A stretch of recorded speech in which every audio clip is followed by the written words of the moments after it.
Hi, you guys. Okay, I'm back. I have no phones with electric power, so I had to wait till this plugged in. And hopefully it doesn't go dead. My other phone would not film the other way around, so I have no idea how to get it to work. How is everybody? How was Mother's Day? How was it, you guys? Yes, I had a good Mother's Day. I'm having a shitty Monday, though, trying to catch up with everything. It's shitty. It's just shitty. Okay, Perth, Ontario. How was Mother's Day? It was good. I spent the whole day hiking. Well, we got back late. We didn't mean to get back late. So there's a whole story on that. Thank you, Triple V. There's a whole, and rainbows. Manic, I'm ready to punch people in the face today. Literally, seriously. I was like, oh my God, I'm ready to freaking punch somebody. Yeah, because my books, I got to say this again, everything got completely, everything got, I have to get up and go over there and fix the light. I'm not going to do it.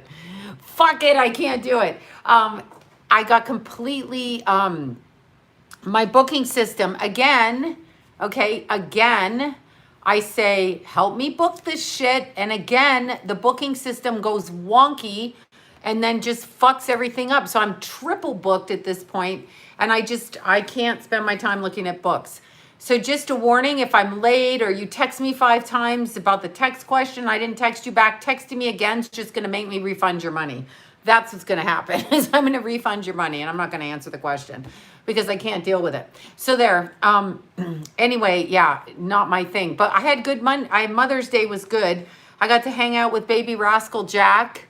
Totally cute little rascal. Oh my God, winter. No, I couldn't. It was like 100. Yeah, I'm gonna tell you about the rattlesnake, this fucking rattlesnake. Okay, so anyway, me and Vanessa, we do Mount Wilson, and so it's 14 miles.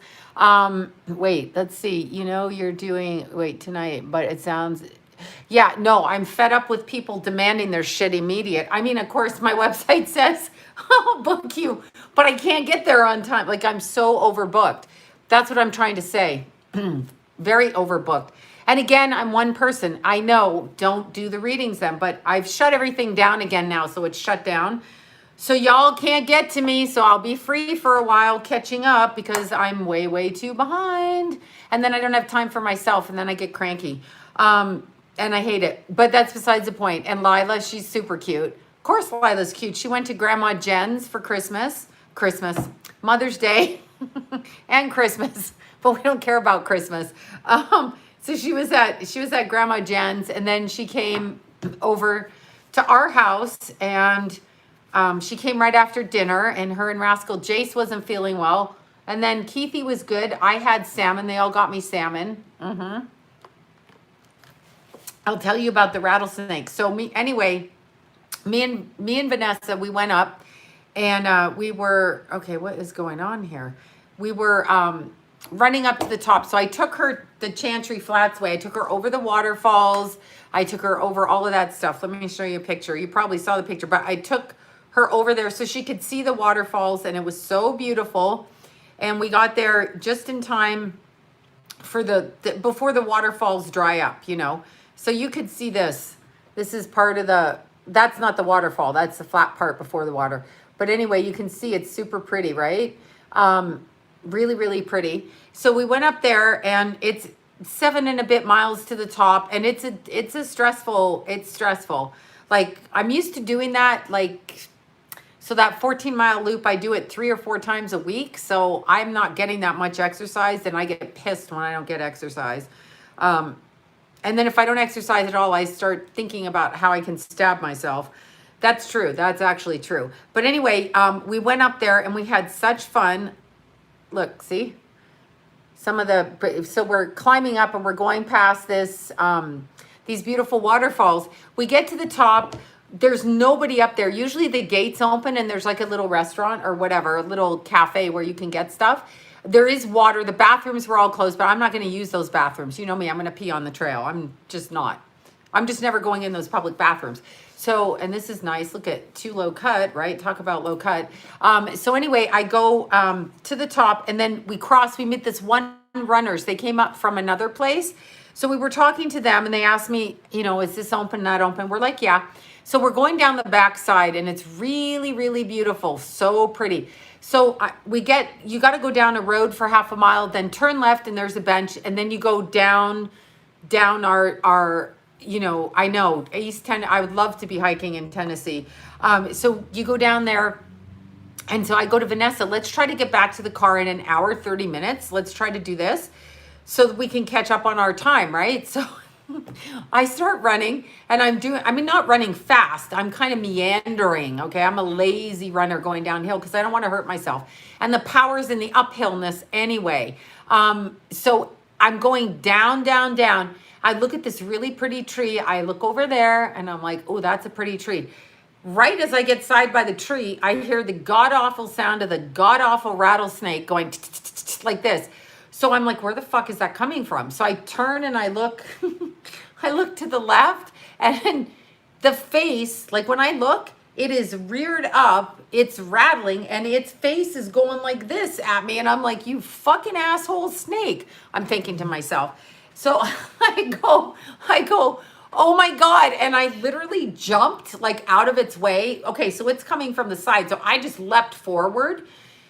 I've had this happen several times. I've actually jumped off a few cliffs, sprained my neck, and actually caused blood blisters out on my body when I jumped off of one cliff. Like I came face to face with one jumping at me and I had to fling myself backwards. That was climbing up. I know it made it angry, but something made it angry. But anyway, it wasn't me because I wasn't even paying attention.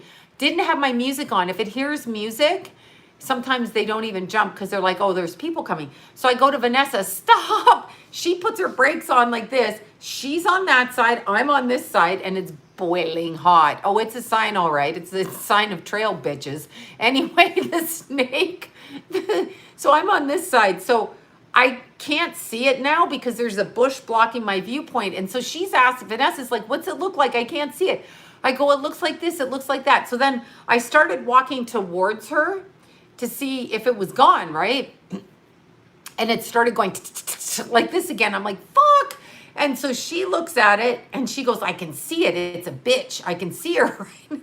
Vanessa's hilarious. So she's like, go, you bitch, go. She's telling it to go. I go, I don't think that's gonna work, right? I don't think it's gonna listen to you. So I'm throwing rocks from my end up this way, but I can't see it because of the bush. She's throwing rocks that way. We're looking for a stick. And so we're sitting there, not sitting, we're standing. We're trying everything. She hit it, kept hitting it, and it wouldn't move, right? So I said, maybe it has babies because it's Mother's Day. So I thought maybe it's with its babies.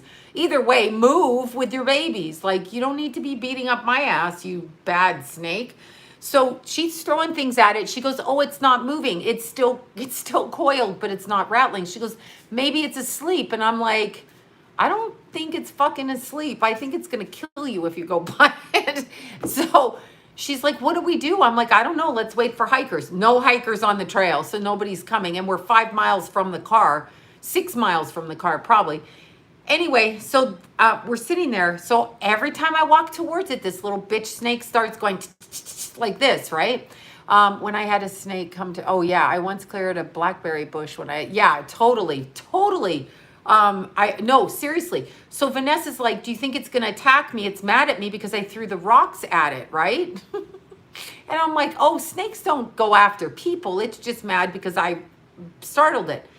She suddenly, I threw another rock. She goes, oh my God, it's turning around. It's coming down the trail towards you. And I'm like, she goes, it's you it wants. I'm like, this fucking snake's going to chase me. And I start to have a panic attack.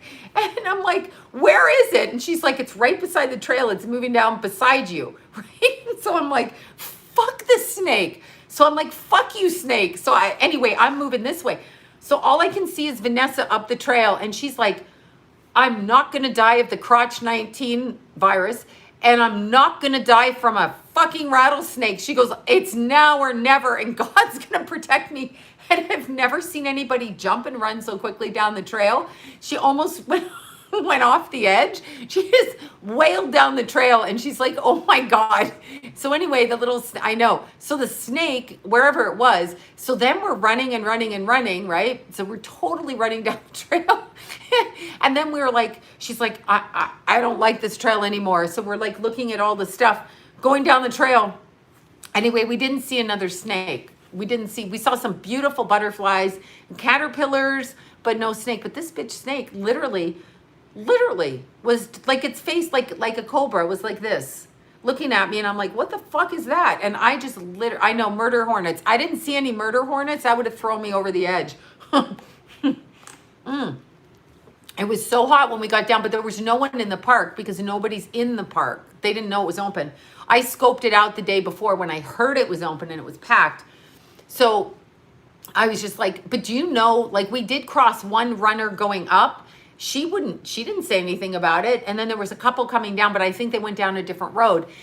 So I have no idea, but I was like, oh my God. So one time I was telling Vanessa, I don't know about those killer hornets. I don't even, fucking come get me, hornets. I don't know what to say. I did have a wasp sting my ankle on that trail, and my ankle was swelling out like this one time.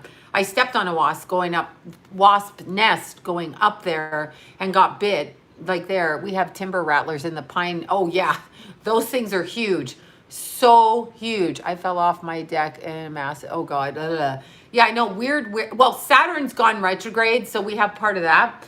But I got to tell you the other rattlesnake story. So one time in a totally different trail, Santa Clarita, I climb up the middle, the rocks, and there's like, it's very sandy desert. So you just know, well, they had the bear signs out. I know they had the bear. They actually had the signs warning about the bear, but I see the bears. The bears and I are friends until we're not.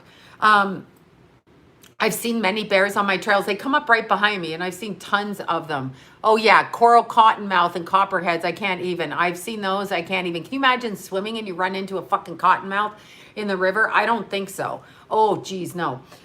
So I was in Santa Clarita, and I'm climbing up this hill, and I go up the middle of the trail. So the trail goes around by the river, and it goes around, and it's like a 5.5 mile loop. And you can add another mile if you go out by this other trail, where I've seen the cougars. First place I ever saw a cougar was this trail, and 7 times I saw a bear, and the bear climbed up behind me. Anyway, I go straight up the middle because it's uphill, and I'm trying to keep everything in shape from behind there. So uphill is good. So you have these sandy steps, and there's like these huge, so your face is covered by the side of this cliff. So you're kind of climbing up in between 2 cliffs, grassy. So you know the snakes are up there. I always throw rocks to see if I hear them hiss. Anyway, this one time I'm climbing up it, and it's not even like summer. It's like 6:30 in the morning, and I'm climbing up there, and it's not even hot. So I climb up, and you have to put your hands at the top and kind of put your knee up and step, and then you raise your head up like this. As I raise my head up, because I had headphones in, so I didn't hear this bitch rattling, this fucking snake is looking me straight in the eyes, literally straight. Its tail is going like this, and it's plunk right on the trail. So I have no choice, literally, because I can see it's going to lunge, and I got such like probably an adrenaline rush, but I thought I was going to have a stroke. So whatever that is, I literally jumped backwards down this, I flailed myself backwards. I hit my head on a rock, I hit that way, and I literally leapt backwards off the side of this cliff. Some runner was coming up behind me. Now here's the weird story, okay? Here's the weird story. Some runner guy is coming up behind me. He heard me scream. I am covered in like blood blisters because I hit the rocks, but not then. I didn't realize till later. No, literally, I flung myself backwards. So I must have flung myself 10 feet backwards. I land on the ground in now I'm looking for snakes on my floor because I'm sure they've come in the house, right? So anyway, I flung myself backwards, and this young guy comes up, probably in his 30s, and he's like, are you okay? And I'm in the bushes, and I'm just sitting there like I'm actually having a panic attack. So the young guy picks me up, and he's running up the same thing. He's running. No, this time was a little while ago, a couple of years ago. So I said to him, I go, yeah, I'm okay. I want to finish my run. I go, but you go first. This was me. So I told him where the snake was. I go, you go first. So I came behind him, and we made it past where the snake was. So we ran the 5.5 miles, and I was talking to him. So I'm like, what do you do? And he's like, oh, I do commercials, this and that. Turns out his boss was my son-in-law. Now, how fucking weird is that? Like, how weird is that? So weird. Like the guy that is on his way to work to see my son-in-law, and I'm like, that's fucking weird. Anyway, so that guy saved me. I know, right? And then a couple of years before that, in Glendale, I was hiking in Glendale. I know. Oh God, you broke your ankle. Oh, I stepped on a snake. Oh my God, took off running. Oh my God. Yeah, I've fallen too many times. I've fallen when one has been rattling. I saw it rattling and I went to turn around on a flat trail, tripped on a rock, face first in front of the fucking thing and thought, shit, it's going to bite me, and just turned my body this way so it would bite my calf, but it didn't bite me. And when I crawled away, I was actually shocked that I didn't get bit. But in Glendale one time, I was hiking up by Bram Park, and there was about a group of 11 people hiking in front of me around this bend, and they were running. There was like 11 of them. As soon as I got to where I saw them turning, right? I don't think mace is going to help the fucking snakes, but as soon, because they're coming at you, and when you see that, there's nothing like that. Anyway, I went running and I went right by them. And again, there's like a sandy ridge wall, and I'm running this way. The snake, I heard like this, and I went, ah, motherfucker, because I knew that they upset him. And I literally jumped off that cliff. I sprained my neck on that one and had to go to a doctor. Could not get off the, I know mace is not going to help a snake. You actually need like a pole, like a ski pole or something to push them off the trail, actually, where they can't. But I don't even like to get near them. Wait, bear mace works. Okay, I'll try bear mace. Well, bear mace would be a shotgun.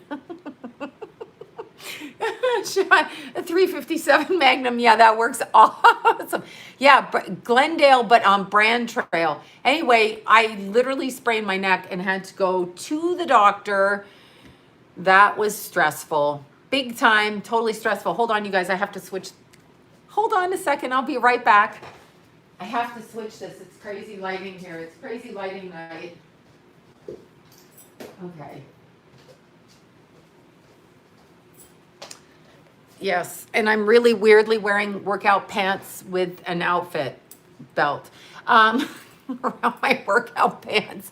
Anyway, that was the snake incident. I was like, oh my freaking God. I run into snakes all the time, but snakes are your power. Snakes are transformation. Snakes shed their skin. Snakes are bitches that put spells on you too. And snakes are sexual. Snakes are temptation. Snakes are all kinds of things. So it just depends. You need to carry a gun. Yeah, I'd be shooting people. I don't think I should be carrying a gun. Like, as soon as I start that, I have nightmares about snakes biting me. Oh, you should see the snakes we stay on the trails. One time I had to lay down in Palm Springs, and David was like, you cannot lie down there. The snakes will get you. And I was so altitude sick. I'm like, I don't fucking care. I die.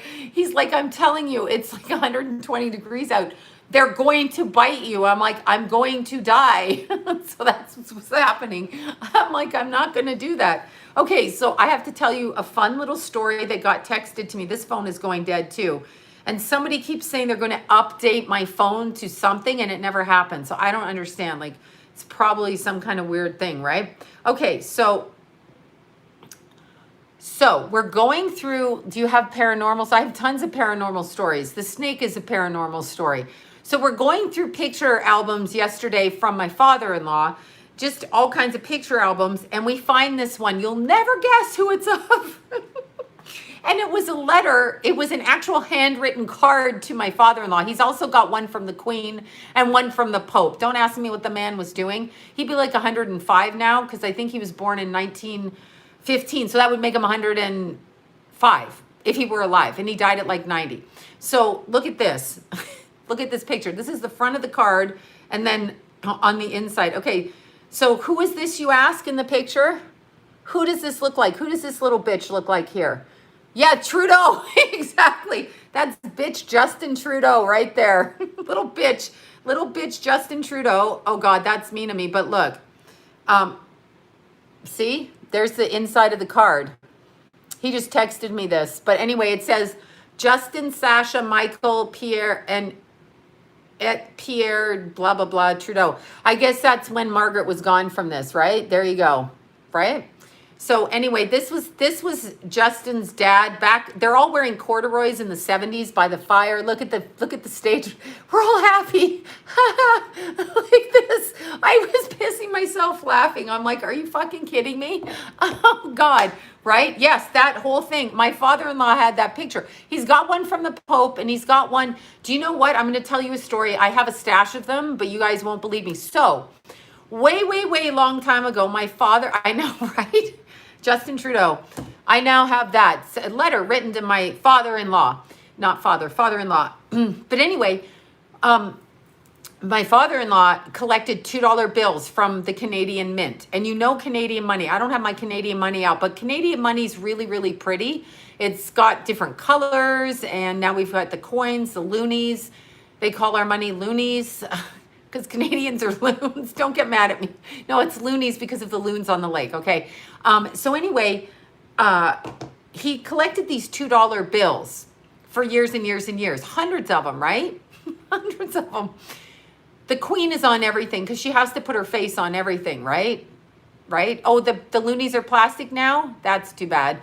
Anyway, yeah, I know. The queen's on them. The queen's everywhere. So anyway, she's on these $2 bills. I have some somewhere, wherever I put them. Anyhow, these $2 bills, my father-in-law collected, and he collected hundreds of them. Then he wrote a letter to the Mint of Canada, wherever they make the money. They make the money. Like, why are we in debt? You make the fucking money. Anyway, every single picture of the queen on the $2 bill had a witch in her hair in the curl on a broomstick. He kept hundreds of them before he turned it in. So the Mint people were actually putting a picture of the queen on a broomstick. My grandmother used to send, yeah, but look on some of those $2 bills from Canada. They're actually plain. They're not colorful money, to tell you the truth. They're plain. I have to turn this on because I'm charging my phone and it'll drop the charge. Anyway, the $2 bills, literally in her hair, it has the witch on the broomstick in her hair, in the curl. So somebody in the Mint put that out there like that. I mean, I would have put something worse. No, she is a witch, but somebody was doing that in the Mint. That's the point, where they made the money, in the Mint.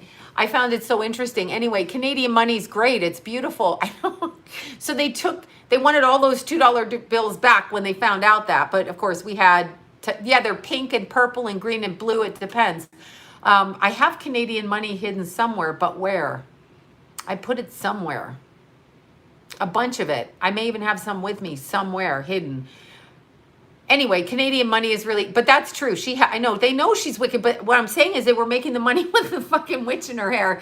And my father-in-law was enjoying collecting this for years before it was ever reported.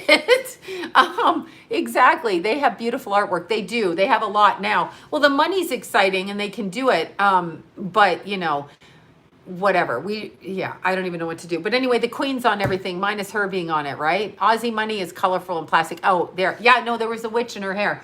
So that was an interesting thing. And I hope your kitty is okay. Maybe someone saw her and didn't know. Oh, I don't know whose kitty went missing.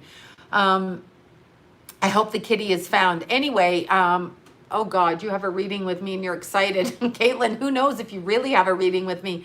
Perhaps I'm freaking overbooked and I'll have to blow it off. I'm kidding. Let me check my books. I'm just kidding. Don't stress. Okay. I don't know what your reading time is. I'm looking at the wrong day. I'm so grateful. I'm like, I don't know what your reading time is because I don't know. Because I'm crazy. Okay, let's see. This is May, right? Look, I'm looking at my books. Okay, May. What day in May are we? We're at the 12th. I don't know. I guess we'll find out. I could be double booked. So if you get an email at 12 p.m., yeah, I think we're double booked because I have somebody at 12 that is named Nick. So I'll have to email you. Don't get mad at me. I'm fucking double booked all week. I just have to see it. Can't even do it.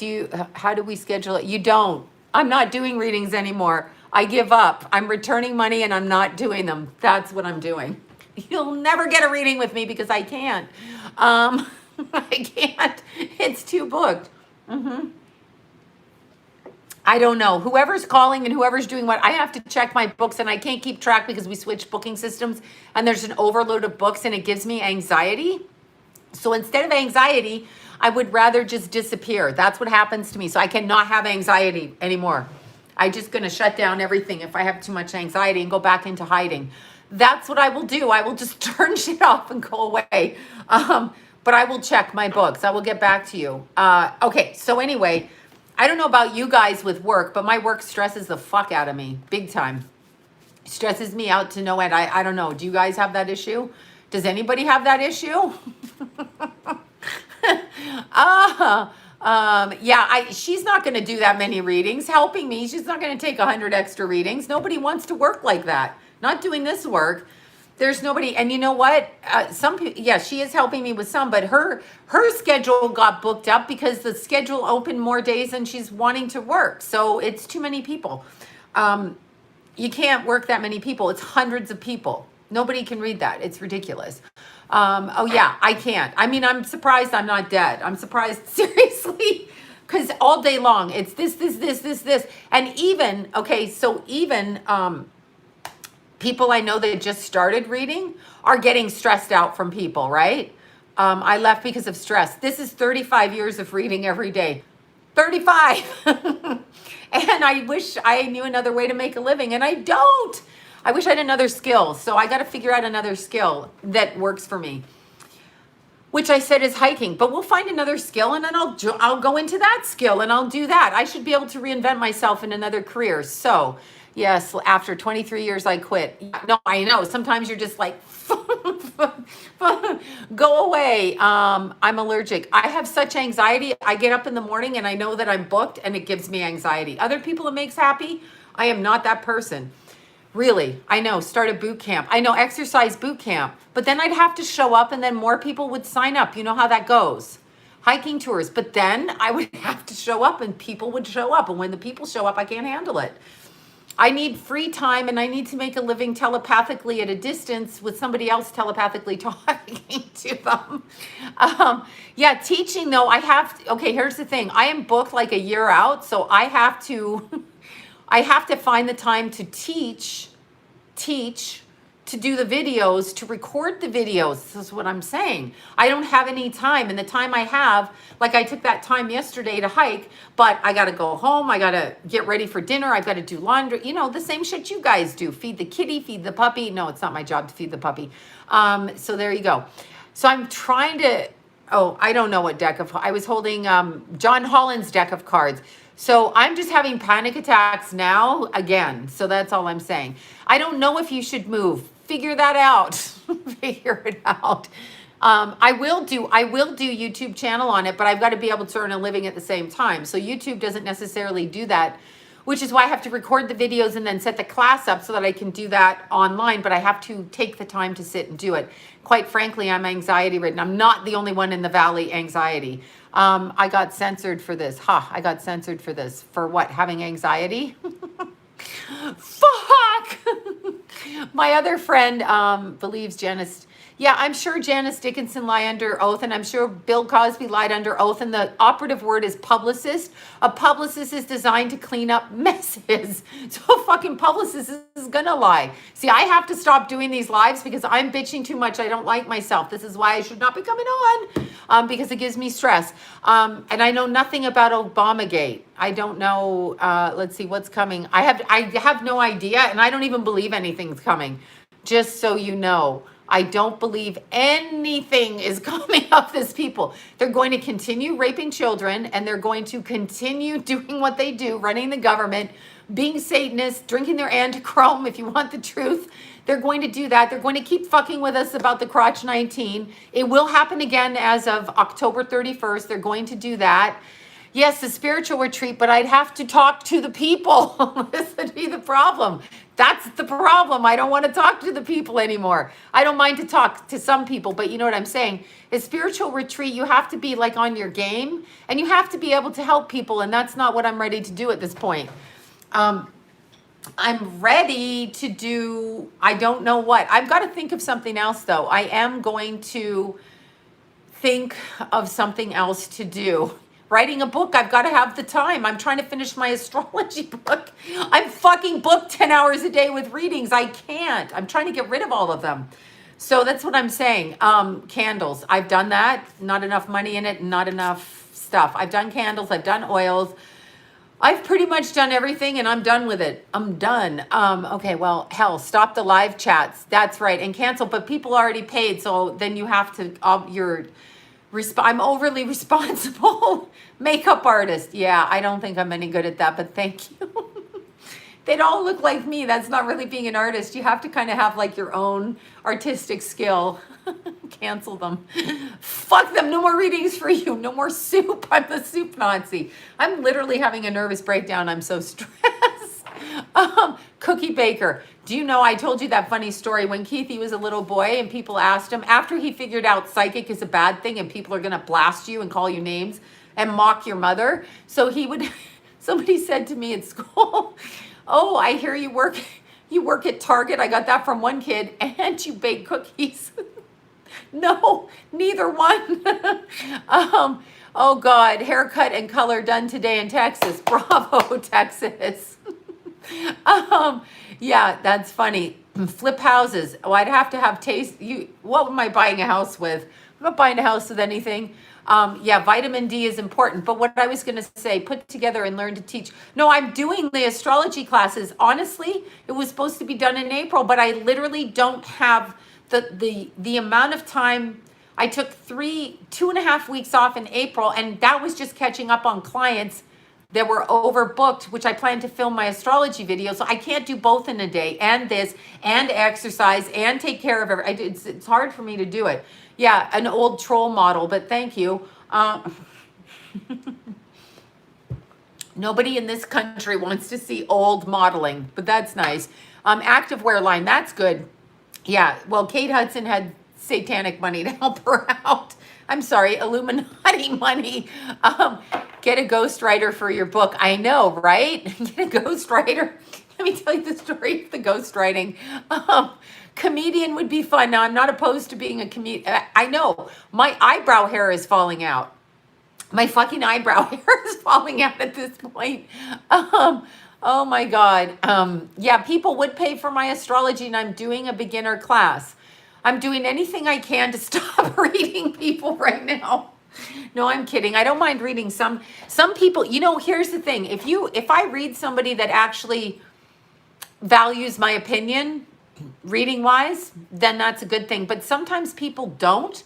And sometimes you're just like, oh my God, like, whatever. Right? Maybe sell Jaffer Cosmetics. Yes, I should with Estelle.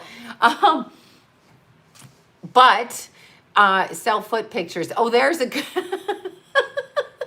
the foot fetish. Sell dirty underwear. I know where we're going from the foot fetish to the dirty underwear. I could have, like, what is it? Orange is the new black. That's not funny. Yes, astrology. Dirty underwear is funny. Foot fetish is funny. You know, there's those weirdos that love the foot fetish. No, but sometimes what I like about what I'm doing, which I have to remember, is you are helping people, but some people just like the novelty of the psychic thing. They like the novelty. And so that kind of stuff I'm not so fond of. But if I'm helping somebody, it's good. If I'm not helping anybody, I'm not happy with it. So it's kind of interesting. People, so creepy foot fetish. Oh, men love, are you kidding? Yeah, anyway, there's a lot of weirdo men that go into the pedicure salons. Center accepting donations, lawyers doing public litigation. Ooh, more lawsuits against Newsom. Thank God. Okay, I've been getting yelled at. You need a mental health. I need 5 years off. I've never stopped working, really. I haven't stopped working since I really haven't stopped working. I know men like high heels, but see, men are indoctrinated. What do men do for women? I'm just asking. Do men wear high heels for women? I don't fucking think so. What do men do for women? Okay? And paying me is not good. I make my own money. I don't need a man giving me designer vibrators. There we go. There you go, Allison. I don't need a man giving me gifts or money. That doesn't work for me because it's control things. So I don't need that because I can do that all myself. I can do everything myself. So if a man's going to be in my life, he needs to be a partner, and he needs to bring something to the table with his intellect. And there's a lot of trouble out there with that. So the man's got to bring his intellect, not athletic vibrators. Now, I don't know what that is. No, men, you know what? I don't know, whatever. Thank you, Claudia. I love you for saying that. Thank you. Yeah, I don't know what men bring to the table a lot. Like, men will date you and they'll pay money, but if you don't do what they say later on after you marry them, you've been caught, and I don't know, it's like a catch thing, catch and release, like release, catch and fucking release, right? I'm just trying to find a missing man. I don't know what that means. Will I adopt? Oh, you guys. Okay, wait. Okay, there. You have a reading. There you go. Hopefully we scheduled it because they blew up her schedule too. I mean, I'm sure it is. I'm sure it's on there. I haven't checked though. As I said, I can't check my books because I have to get online to do it. Some of us have men like this. Men that bring trouble, they all bring fucking trouble. Sounds like man versus salmon catch and release. That's what I think. I actually have changed my opinion completely on relationships because people grow in and out of different circumstances. I really love doing the celebrity readings, but I don't have time to do them. I have no time. And I can't get my nails done, and I have no fucking time. So what if I had to get my nails done? Then what?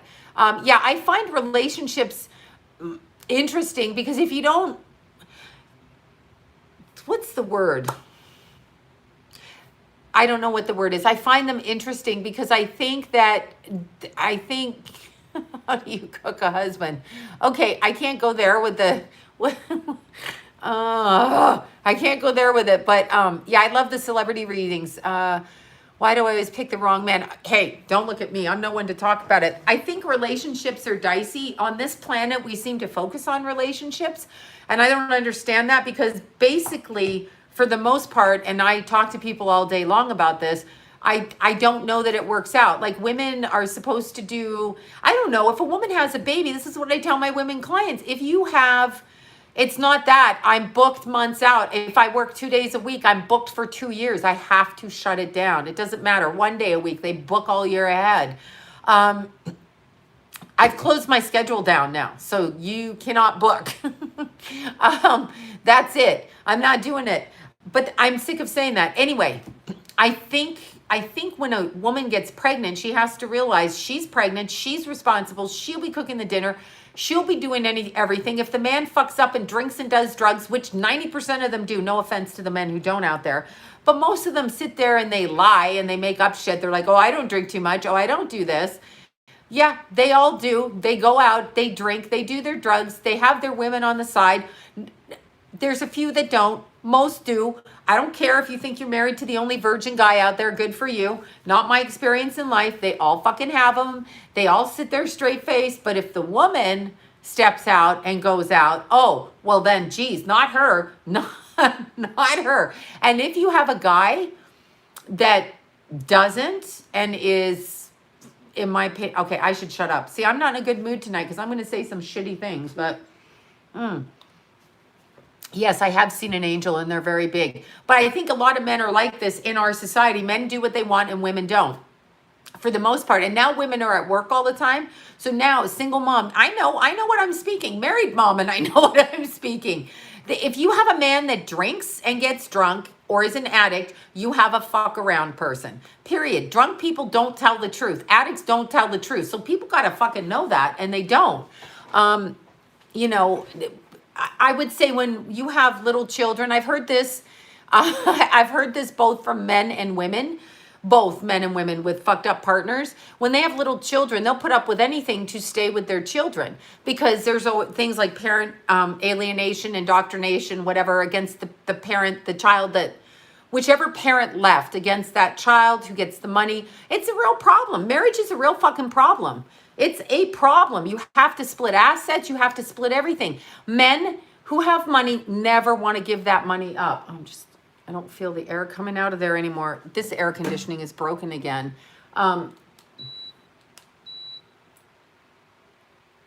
There. Anyway, is it going? This is so weird. There. I think we have some air. Okay, let's see if we have air. I know, I'm looking. I'm not supposed to be looking over there at the air conditioner. Okay. Let's turn it down. I'm suffocating in here. It's always so hot. Anyway, I think there's so many people that stay in marriages because they have kids and they're fucking miserable once you have the kids. So I don't understand why we can't just have kids or don't have kids, but have kids and live in separate houses and just live in separate houses. I don't know why we can't do that. 90% of my business is... My blue glasses are over there. These are my leopard print glasses. This is what they are. I don't care about Jerry Stiller. I'm like, whatever. Had the best baby dad. Okay, you had a good one, and I'm sorry about that. So there are some good men out there. There are. And look at my face. My business is made on men who are not good and women, and actually men with women who are fucked up. And that's all I hear. Yeah, I know, but I'd have to be at the nail salon. The point is, I don't want to tie my time down. I need a lot of alone time, and I'm not getting it. Yeah, good men are rare, and you have to find a man, and it's not that they're not nice and everything, but they get bored with us, and they certainly don't want you once you've had kids. I mean, I'm sorry, I'm saying that out, but once your body goes, they really don't want you. They try to want you, but they don't. They want somebody they see in porn. This is just my contention. And there's a lot of men out there that don't fucking speak properly. Like they speak in double meanings, and they turn shit upside down. There's women that want men to pay for everything, and that's a problem. That's a huge problem. Women, don't look for men for money. Don't look for them for money. Make your own money, but they don't do that. Take a vacation. I can't take a vacation. I've never had a vacation. Because they ask for readings while you're on vacation, and you have to keep making money because you're your own business. That's what happens, right? Mine doesn't speak. Yeah, no, they don't speak. They drink, they drugs, they grunt. If you question them, they say you're drama. They're the drama by not communicating, right? Passive aggressive. Gold diggers are bitches. That's right. Don't look at me. I'm not a fucking gold digger, but gold diggers are bitches. Although I was called a gold digger when I married my husband by one of his bitch family members who turned around and married a gay man for money. Calls me a gold digger. I'm like, whatever, sister. I know, right? Can you imagine? Like, seriously, are you seriously calling me a gold digger? Really? I've got to get the plug. Hold on. I've been down here. It's like I've been under the table. I'm like a clown doll at this point. Anyway, you are looking for a sugar daddy. But see, if you take money from a man, you have to do what this man says. I know. I actually got married for love. I'm only with anybody because I love them, and their money doesn't, and they don't have to have money. That's not my thinking. So I'm only with somebody because I love them. So it's interesting that they always like to call you a gold digger because of the age difference. They don't think you have daddy issues. They're like, oh, she's after money. No, I have daddy issues, you asshole. Nothing wrong with gold diggers. No, I'm saying women got to gold diggers trap with children. That ain't a trap. Men run. I get a lot of men that call me and they've been sucked into that. That's horrible. You don't want to do that to the child. Call me daddy. Okay, you're cute, whoever you are. Call me daddy. Hey, daddy. Okay, I'm sorry, I'm losing my mind. There's a lot of men that call me, and they've gotten women that have actually used them to have kids, and the women don't want anything to do with these men, and the men are in a fight. Takes all your money and all your resources to fight in a divorce for kids. That's horrible. That's awful for the kids. I mean, actually, so ironic. Kanye's singing the gold digger song and then he marries her. Oh, Kanye. Well, Kanye is a gay man. You know that. And gay men, I'm sure it's Mr. Wood is her daddy. Okay, somebody been talking to Carol there? No, Kanye is absolutely gay. Like he is gay. So there are gay men that do that with women. They hustle men and women for money all the time. When you say Kanye is gay, yes. Well, that's what I heard firsthand from somebody that knows somebody that he slept with. Yes, he is. Oh, come on, you guys. Don't tell me you think he's straight. Do you think he's straight? Then have your delusion if you think he's straight. I'm just going to say he's in the fashion industry and somehow he got his wife on the cover of Vogue.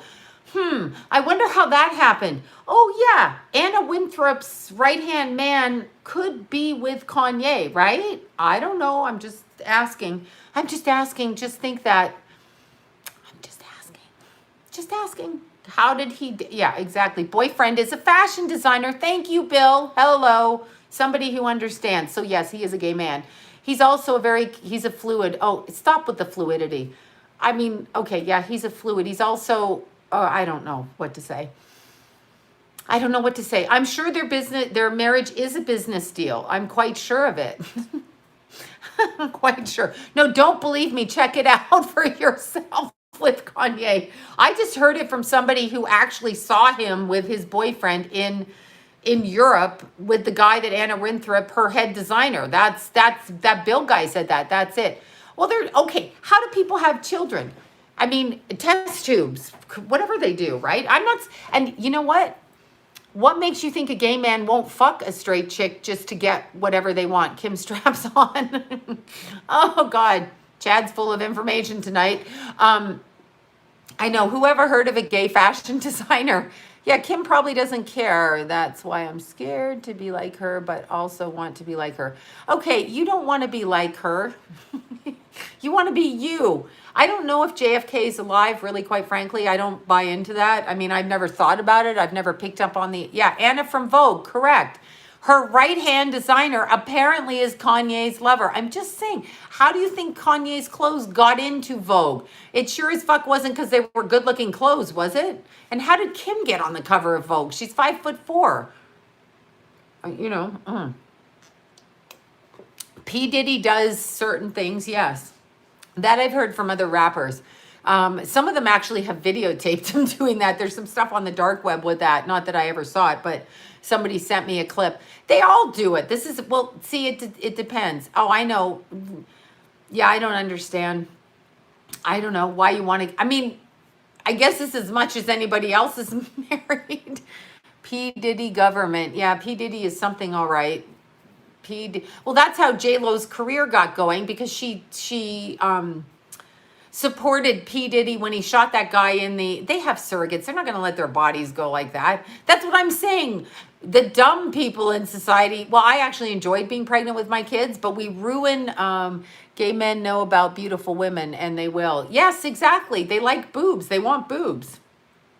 Sorry, don't get mad at me for that, but there. Oh, wow. And J-Lo was with him. Yes, she said he didn't kill anybody, so she went to court and stuck up for him, or whatever that was. Whatever that thing was in the club when P. Diddy mowed somebody down. She's like, no, he never shot them. But darn well she knew he shot him, so her career went up after that. It's quick pro quo, whatever that is. I hate to take... I hate that fake porn. I do, you know what? I do like the porn star look. I like women that look like porn stars. That's just me. I find it attractive. Kim is a beard. Or does Kim have a beard? Because I'm growing a beard right now. So I wonder if she does. She seems a bit young for that. But yeah, I know what you're saying. Most women can't do the porn star look. P. Diddy was, yeah, I know. P. Diddy's like a real, Kirsten Dunst is a walking sad demon. I haven't looked at that woman in years. Skype is messing with your stream. They are trying to close. Okay, well then go look somewhere else. I'm not on Skype, or if this is Skype, I don't know. The government is holding a man named whoever hostage. Have no idea anything about that. Okay, don't know what that is. Me too, beard lady. Oh my God, chill, Jack. You're not talking to me, right? I don't know who shaved their butt. I haven't shaved my butt. I don't have a hairy butt, but that's okay. I respect both people. However, I respected both people. However, I love stripper look. Oh God, strippers are great. Yeah, I mean, they look cute. I like anything cute, like whatever you are. Coco Chanel was awesome. I'll take your word for it. I don't know much about her. I'm not a fashion person. I'm a fashion anti-fashion. I'm the anti-fashion dresser. I'm wearing a cute top with leggings with a hole in them, okay? So that's how I would actually go out for dinner. I would put heels on with busted leggings and a cute top. 8 is a suspected troll. Oh, un-8. Yeah, I don't know, troll. I don't know who the troll, I can't even see their names. But anyway, be a model. You're sweet. No one's hiring me to be a model. They might hire me to be a weirdo model for how not to dress. Yeah, Martha Stewart, you know, I was always shocked that she was a model. I mean, it's not nice to say. She's tall. But other than that, I was like, yeah, she kind of got this like personality that's a little bit dry. Oh, you blocked them. Thank you. Make your own fashion. My fashion would be leggings for red carpet events. That would be my fashion. 50 Cent, don't know much about him. Yeah, it's because I'm having a full-on breakdown and I've eaten too many grapes today. Of course, I had to buy a bunch of grapes because I need sugar. So is Taylor Swift gay? Is Justin gay? You know, I have no idea. He married that tall, statuesque girl that he's with. Okay, let's see. These people have a hard looking at Easy Street and chasing attention from others looks stressful. You know what? I think the whole industry, of course, we're all raised soul sellers. Many of them are. We're all raised, okay? Each and every one of us, we are all raised to think that celebrity is a good thing. I'm not ever doing a reading on Chris Watts or any of them because he's a baby murderer, and I'm not even putting myself in that energy. I don't want to. People ask me. I don't want to. I just don't want to. He did that. We know he did it. Yes, Kanye is gay, or at least he sleeps with men. I don't know who those people are. Okay, you guys asked too many dead celebrities. You all know they were murdered. But I think we're all taught growing up that you make money. We're taught that money's the important thing, and we're all working ourselves to death. Okay, I feel sorry for the weekend. His initiation to the cult looks hard on him. Well, here's the thing. Once you do that, once you agree to that, like you may think you're getting money and you may think you're all this and that, but here's the thing. They don't ever honor their obligations to you. They don't ever honor them, ever. They just don't. I don't know. I read once on the weekend with Selena Gomez on E! News, and that's all I know. I don't even know what the weekend sings because I don't even listen to the fucker, okay? I just don't listen to him. I'm caught in the 70s. Just assume that when it comes to music. Dead celebrities are always shocked when they leave. I know. Well, because they don't expect it. And it's interesting because there's many different ways, but what people don't understand, okay, so I'm going to tell you the story from last night. I'm not going to say who, and look, my neck's twitching now. My neck's twitching. Okay, I need a Valium, and I don't even take Valium. Okay, I don't have these updates. If I did, I'd be doing the videos on them, but I don't have the time to do them. Okay, so I'm going to tell you, I got this phone call last night from somebody on the street, okay? No, you calm down. Whoever told me to calm down, you calm down. I hate that when people say calm down to me. It's like, yeah, don't tell me what to do. If you were saying that to me, if you weren't, ignore my comment and tell them to calm down. Okay, so anyway, somebody called me last night from the street. Somebody who has news information on the street. Client / somebody else. Anyway, what happened was, okay, are you okay? Oh my God. Is who okay? Oh my God. I don't know who you're talking. I can't read this. This shit fucks up my head. You guys give me a headache doing that with all these questions. I don't know. Troll alert. Okay. Okay, so one of my / friends who kind of lives on the streets called me, gave me an update. So I want you to pay attention to this update. If any of you, I want you guys to actually on the chat, I want you guys to actually tell me if this is going on in your okay, Green Goddess, yes, I'm that asshole that speaks out loud. Okay, so I want you guys to tell me if this is going on in your own city with the homeless people. But okay, so anyway, one of my homeless friends called, homeless / whatever, gave me information. Now, remember a few weeks back, I was saying that there was oh, you're the troll. Get rid of this troll. A few weeks back that I was afraid the homeless people were going missing, okay? So I was concerned. I had this feeling like, where are they going? So what I heard from the streets, I'm pulling this up right here. Here, I'm pulling it up so we can, like, in there. This is how the shirt's supposed to be. I can't stay there. Ah, the bra is loosened. You ever just want to take the bra off and let it go? Okay, anyway. So my homeless friend calls and is telling me about what's going on the streets.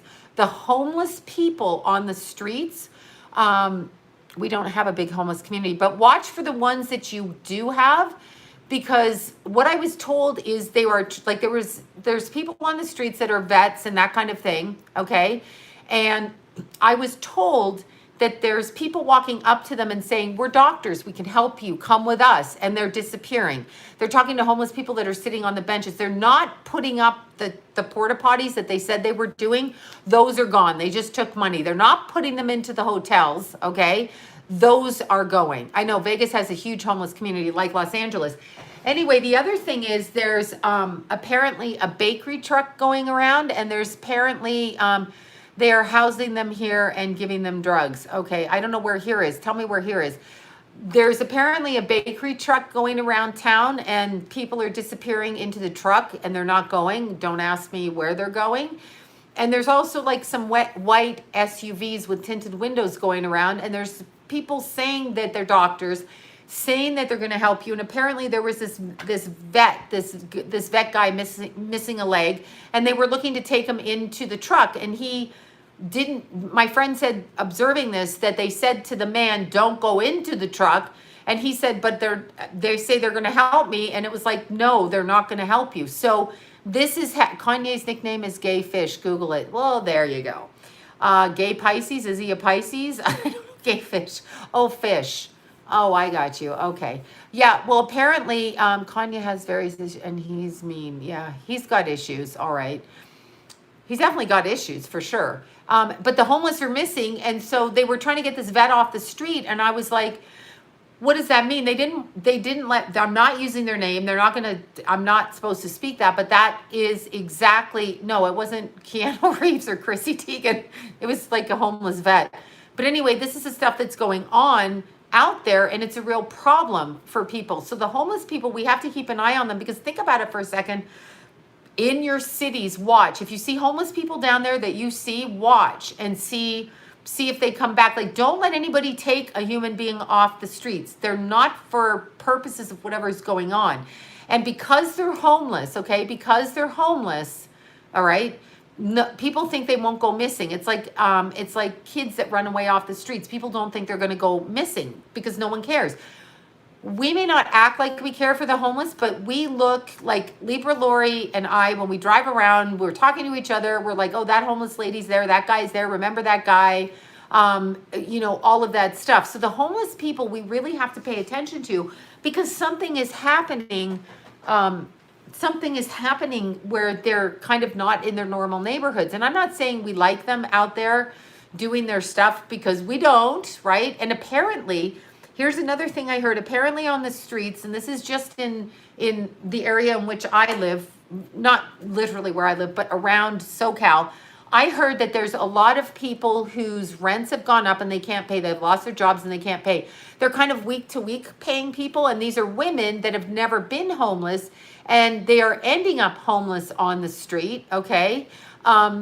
These women for the first time, and there's a lot of like sexual assaults going on the streets, and nothing is being done about this, okay? So remember, when you end up asking the government for help, as in you're homeless or you need checks or whatever it is, or food, they kind of know nobody's looking out for you with this, okay? They know you don't have a family to go to, or you'd be there. So there's a problem with this, but literally this is what I heard. I just got this phone call at 11 o'clock last night. I was like listening to it, and I was like, that's ridiculous. There were 3 people that told me that. But I noticed around here, like I noticed some of the homeless people, I saw them coming out of the wash this weekend. I was happy to see that. I never thought I'd say that, because it's annoying with all the homeless people in the wash. I know, Seattle. Okay, Seattle has a huge homeless population. But I was so excited to see them coming out of the wash down here, but I didn't see as many. And I see carts left on the side of the road with their stuff in it, and they're not there. They're not there. They don't usually do that. They drag their carts everywhere. People with their dogs in their carts, their cats, their shit. It's a real problem. Now, I'm not saying I agree with how they live or the drugs that they're on, but what I am saying is you can't just steal people. You can't steal them, okay? You can't steal them. You're not allowed to do that. So as human beings, we actually have to keep an eye, even if, they're not in the hotels. So this is the thing. I'm hearing this. They're not in the hotels. They're pitching tents everywhere, and these people there's a problem. I don't even think they're putting them into camps. So they're going missing. There's something going on, because I'm hearing this from people. They are not going to the camps. Could be Oregon. I don't know what it is, because the people that I'm hearing from are watching it. Like the person that called me yesterday told me about the vet. Okay. The guy was a vet, a literal, like a vet. He'd had his legs cut off in the war for many years. People know him around town. sitting there, and these three people are trying to say that they're medical professionals and they need him to go with them. And so my friend's like, do you have a card? Do you carry a card? Like, if you're a doctor, and ask the guy, do you know them? Like, it's one thing if you know them, right? Didn't know them, said they're doctors, but don't have any cards. What is that? What is that? Fuck you, don't take people. So we actually have to watch out on those less fortunate than us. So we have to be our neighbors' watchers. Now consider this for a second. We have a crotch 19 going on. You know what I'm saying? Yeah, they are disappearing. I'm saying that to you. I got confirmation from people living on the street last night. I mean, they're calling me and telling me so that I tell you guys to watch in your cities. So major cities, Seattle, Vegas, New York, whatever, watch in your cities. But, okay, your son was in Portland. What happened to him? Giving them drugs and alcohol so they can hold them to vote. Oh, yeah, that's probably right, too. But as our brother's keeper, in other words, we actually need, yeah, I just heard this. I had a feeling, but I told somebody this is my feeling. However, okay, please don't tell me you think they're going into the food. I can't go there. I felt it was happening, but I had no idea what was really happening. Now, keep in mind, here we are, we're all in lockdown, right? So we're all here. People aren't going out as much. I mean, I never stopped going out, but people, okay, just block him. When he comes up, I can't pay attention to these fuckers. Anyway, you know, when you go out there's not many people like on the freeways and stuff, and we're in our cars, so they're probably not going to kidnap us in our cars. However, yeah, I mentioned it, but I got confirmation last night. So this is why I'm telling you guys. I want you guys to check in your cities, whichever cities you live in whichever cities, whichever states and whichever cities. I want you guys to actually come back. Like when I come in tomorrow night, I want you guys to tell me if you've noticed that or if you're noticing it. And I want you really, literally to start watching, like if you notice it, because we're all in here. So we don't know what's going on out there because they got everybody afraid, you know, wearing their, you know what's across here. Okay. Like the burqas. Just saying, shut your mouth. Stay in your house. Now you're blind. Now you can't see. Now you can't speak. What's happening to these people who are left out there? Easy target. Not right. It's not right, but it is happening. It's really not right. I have no idea what they're doing with them. Yeah, I know they've run out of babies because the trafficking stopped.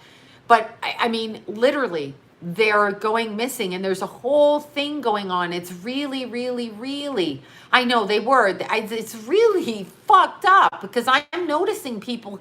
I live in a huge homeless population. I'm not in the homeless population, but my neighborhood, because we butt up against the mountains and the forest, there's tons of people in the wash all the time. They come all the time. Like I used to go to my Starbucks and go through the drive-through and there'd be 5 homeless people begging for money, whatever. I don't see them anymore. I don't see them. I mean, I really don't see them. And it was disturbing me a few weeks back. It was giving me a very unsettled feeling when I mentioned it to you guys, and then to get that phone call last night. So I don't want to get, but it says you can get fined by not responding. I don't want to do the sentence. Oh, census. Yeah, they're interested in the census. You know, I don't know what to say about that. It's really nobody's business if I'm on earth or not, because God created me. So I don't feel the need to know, and I don't feel the need to do a lot of things. However, I mean, how are they going to find you? I don't even understand. I know they're pushing the census like crazy. Yeah, there's no one you usually see them begging out on the side of the street. Sometimes I'm seeing some of them and then I'm not seeing the people they were with. So I feel like going up and asking, where's your friend? I'm not seeing the people outside of 7-Eleven. We have many, like there's certain 7-Elevens that my family's like, don't go to that one. There's too many homeless out there. Kanye should help the homeless along with yeah, no, they shouldn't, because they'll take them. And remember, these people have billions of dollars, okay? And we all kiss their ass. They're billionaires. And we kiss their ass. We kiss their asses because they have money. I want you guys to pay attention to this again. We have a man in our society who wears women's clothing and has mom jeans on. You know who I'm talking about. The guy that wants to put the prick in your arm all across the world, right?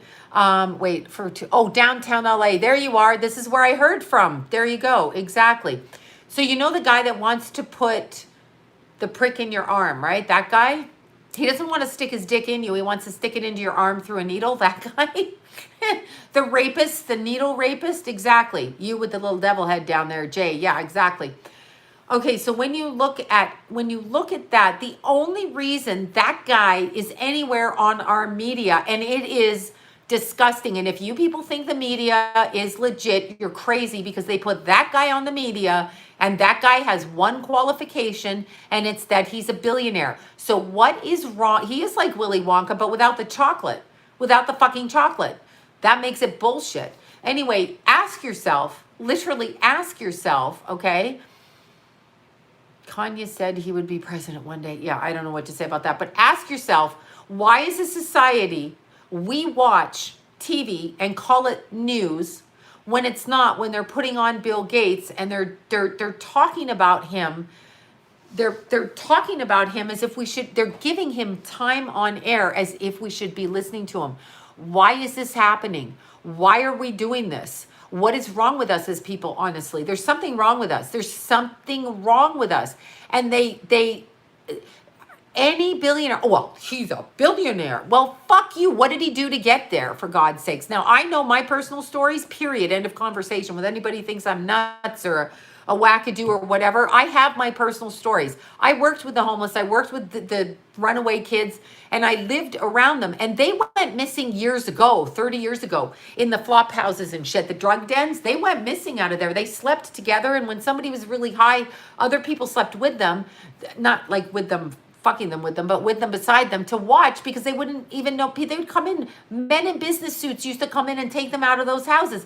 That is a true thing. Nobody believed it. Nobody believed it. They all thought, oh no, you're liars. You're running away from home. You must be the liar. Not true. Not true at all. What's going on is this has been going on for years. And who is the most vulnerable population?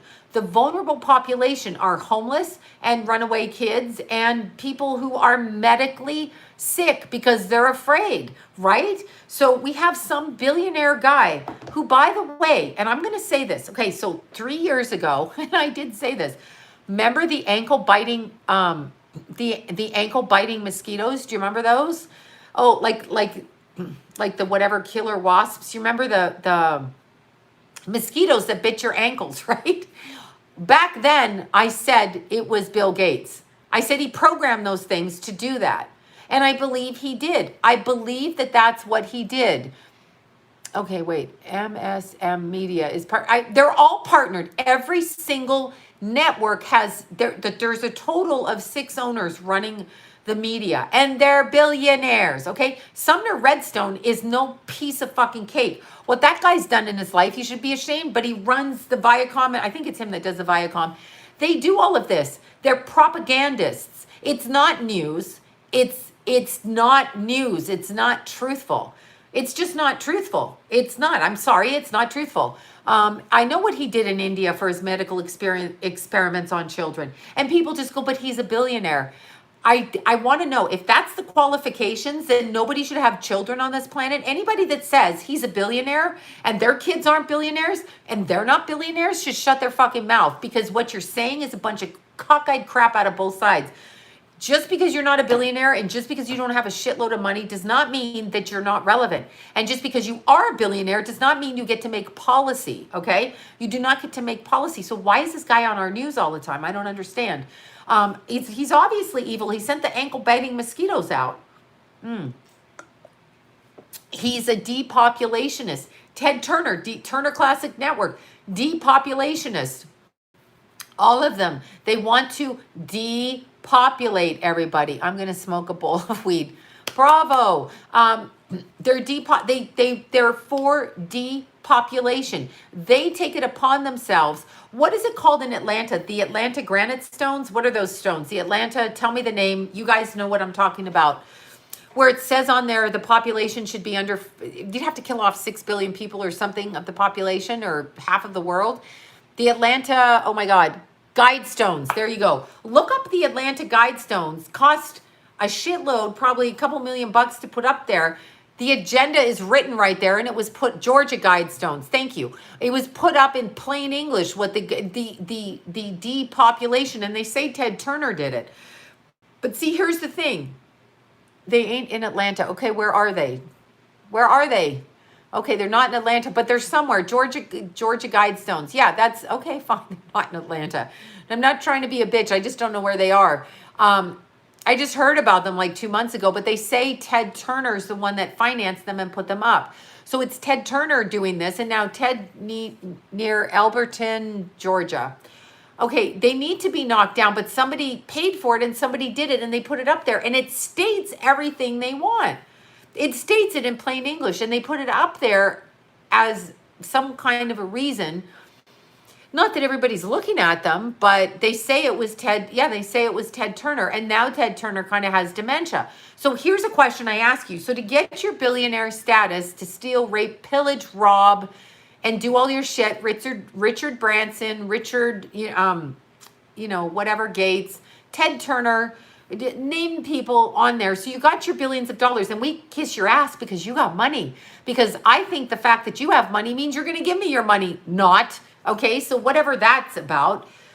So the money that they have, they do things. Not Turner. The Stones are much older. Well, no, they were put up in the 80s. They were put up in the 80s. I'm going to look that up. I think they were erected in the 80s. They're not older than that. They're in the 80s, which is 30 years, and he's in his 70s. So let's look up when that actually happened. Look them up, you guys. Georgia Guidestones. Let's see the Wikipedia definition for our own amusement. Here we go. Wikipedia. Population under 500,000. Now, 1980. You're right there. Elbert County, Georgia. I hope I said that right. If I butchered your state, your city, I apologize. A set of 10 guidelines is inscribed on the structure in 8 modern languages, and a shorter message is inscribed at the top of the 4 in ancient language scripts. But it was put up in the 80s. So there you go. 5 million. I know they want to get rid of the rest of us. What do you think they're doing? They're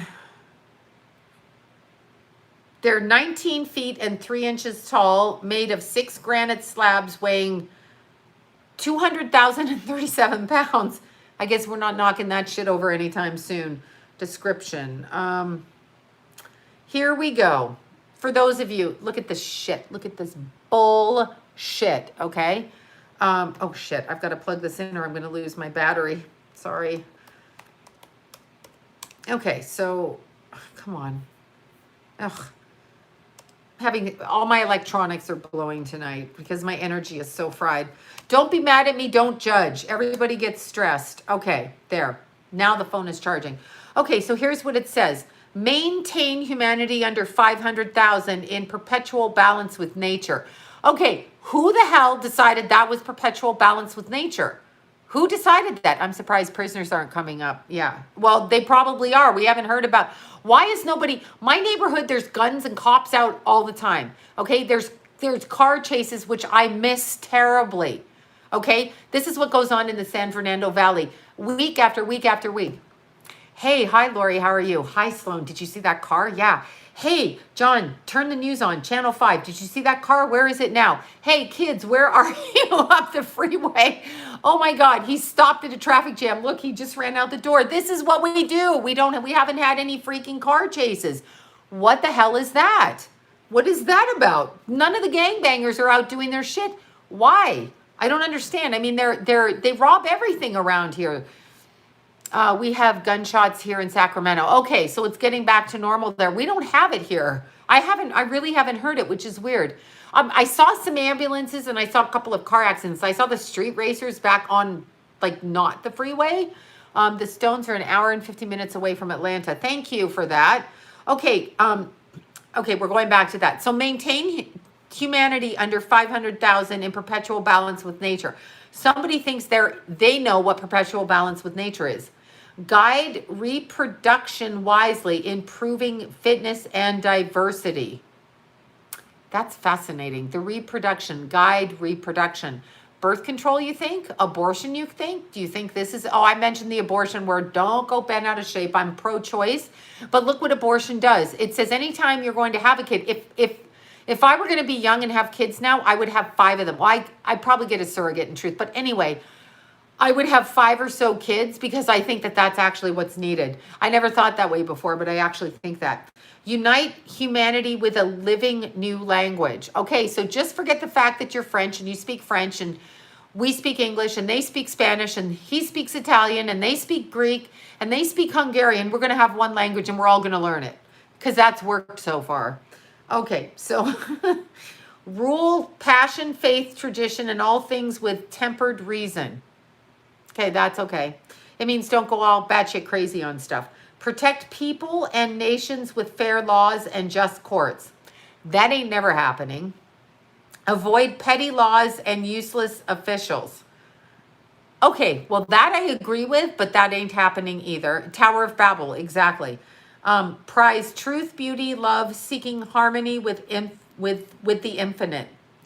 Be not a cancer on earth, leave room for nature, leave room for nature. Okay, I agree with that. I just don't agree with the population. But when you look at the population right now, these people that are espousing this eugenics, like, you know, the man that wears the mom jeans and wants to put his prick in the side of your arm, he wants to do needle rape. Do you know what needle rape is? Do you know when a woman is raped and she's not raped with a penis and they stick a pool cue up there, they stick their finger up there, they stick a hairbrush up there? That's called rape. This guy is doing it not in your vagina, but in your arm. That's called rape, medical rape. Don't fucking do that. That's what it is. Yeah, of course, Ted Turner's the third largest landowner. Do you know the Queen still owns all the property in Canada? She has a right to recall it. I know nothing about Elon Musk. I don't even pay attention to it. We have the Tesla dealerships down here. I can't even. I don't even care. Yeah. I live under a rock because I don't care about Elon Musk. I think he looks insane. I don't like his face. Something doesn't ring true. He invented a shitty car down the street. There's a huge car lot there. I don't know what to say.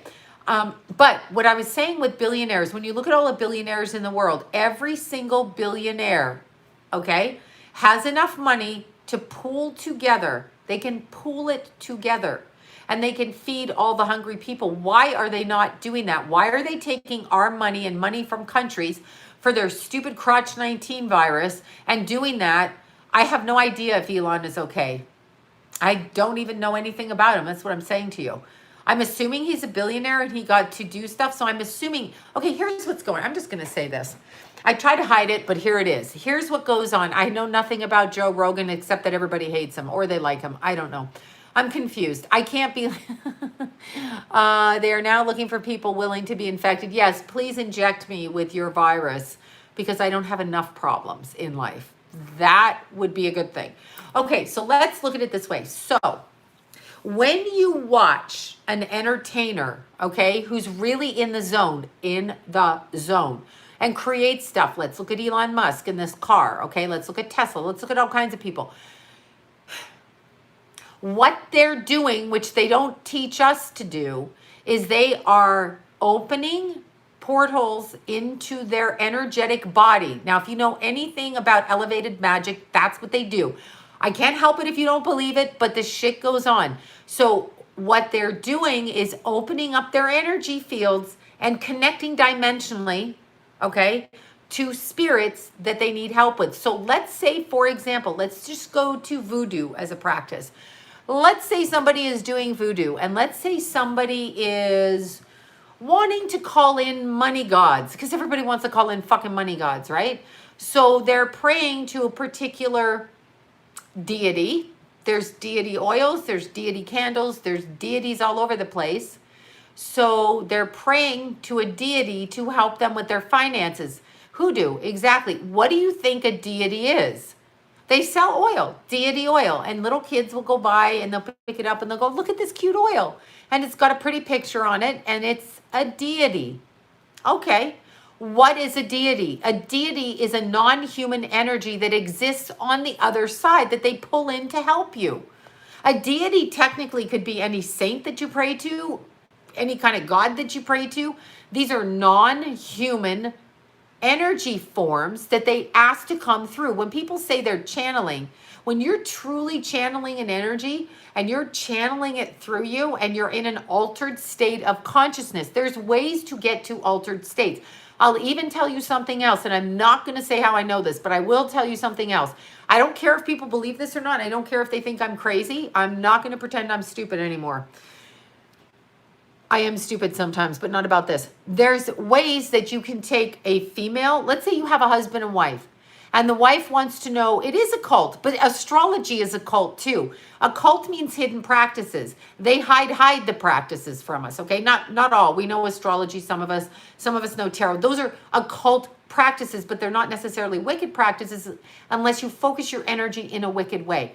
But let's say you've got a husband and wife together, and the husband wants to feel what the wife feels during sex, and the wife wants to feel what the husband. You can actually energetically, through an elevated form of, I don't even know what to call it, whatever you want to call it, you can swap bodies. That actually goes on. Don't care if you believe it or not, that goes on. So people can actually, with choice, get out of their body energetically, go into another person, and you can do that. It's been done. No kidding. It can be done. And you can feel what it feels like to be the man in the male body. Now, that is another extension of being a walk-in where people, no, honest to God, sometimes you're talking to a person. No, that's true. I mean, I can't prove it, but I know it. Okay, don't ask me how I know that. I was very young. But anyway, I know it. It's the truth. You can actually do it. I pretend like I'm pushing it in. Okay. So anyway, yeah, you can do that. You can actually put a strap on and do that, but that's not what I'm talking about. Energetically, two souls can actually raise their vibration together and switch houses. Okay. You can, yeah, well, that's somewhat like tantric sex, but go beyond that.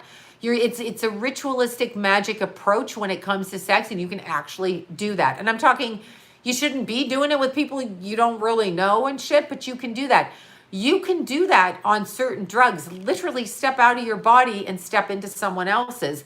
But you shouldn't just be doing it because you can kind of, we can copy our heartbeats onto one another. Oh, absolutely. Sex magic, it is a form of that. You can absolutely do it.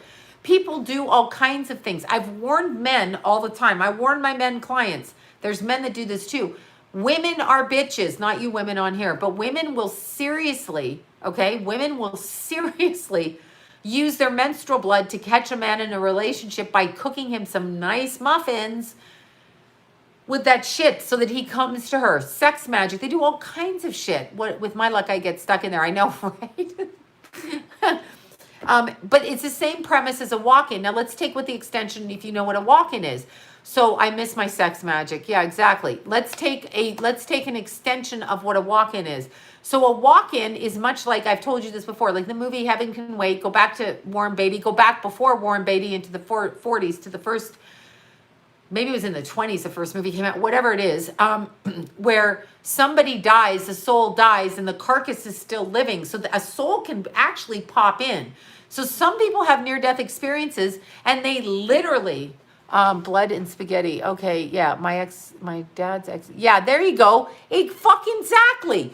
That's why I don't eat shit people give me. I don't eat shit. I don't know that I even trust restaurants at this point in my life. I don't do that. I mean, I literally, yes, Freaky Friday. That's a true thing. That's a true thing. This is something that can be done and practiced. It's definitely a true thing. It's been done and it's been practiced. I'm just talking from early on in my life. That's an actual factual thing. You can do that.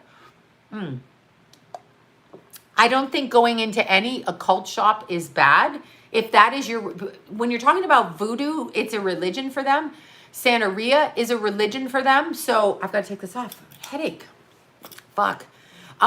Anyway, those are all religions for these people. Yeah, Christopher Walken, that's a good one. Christopher walked in. Christopher Walken is well, he probably is a walk-in. Get that weird fucking face on him. Is there any moral love magic? Okay, well, that's a good question. Let's look at it this way. So let's say you and I, whoever just asked that question, God bless it, it's not working. Hold on a second.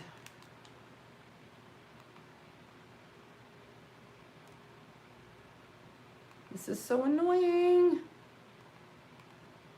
Okay, hold on. Fan be cool. I'm absolutely sweating in here. Let me open the window. Well, no, I don't know if I want the neighbors to hear. Hold on. Okay.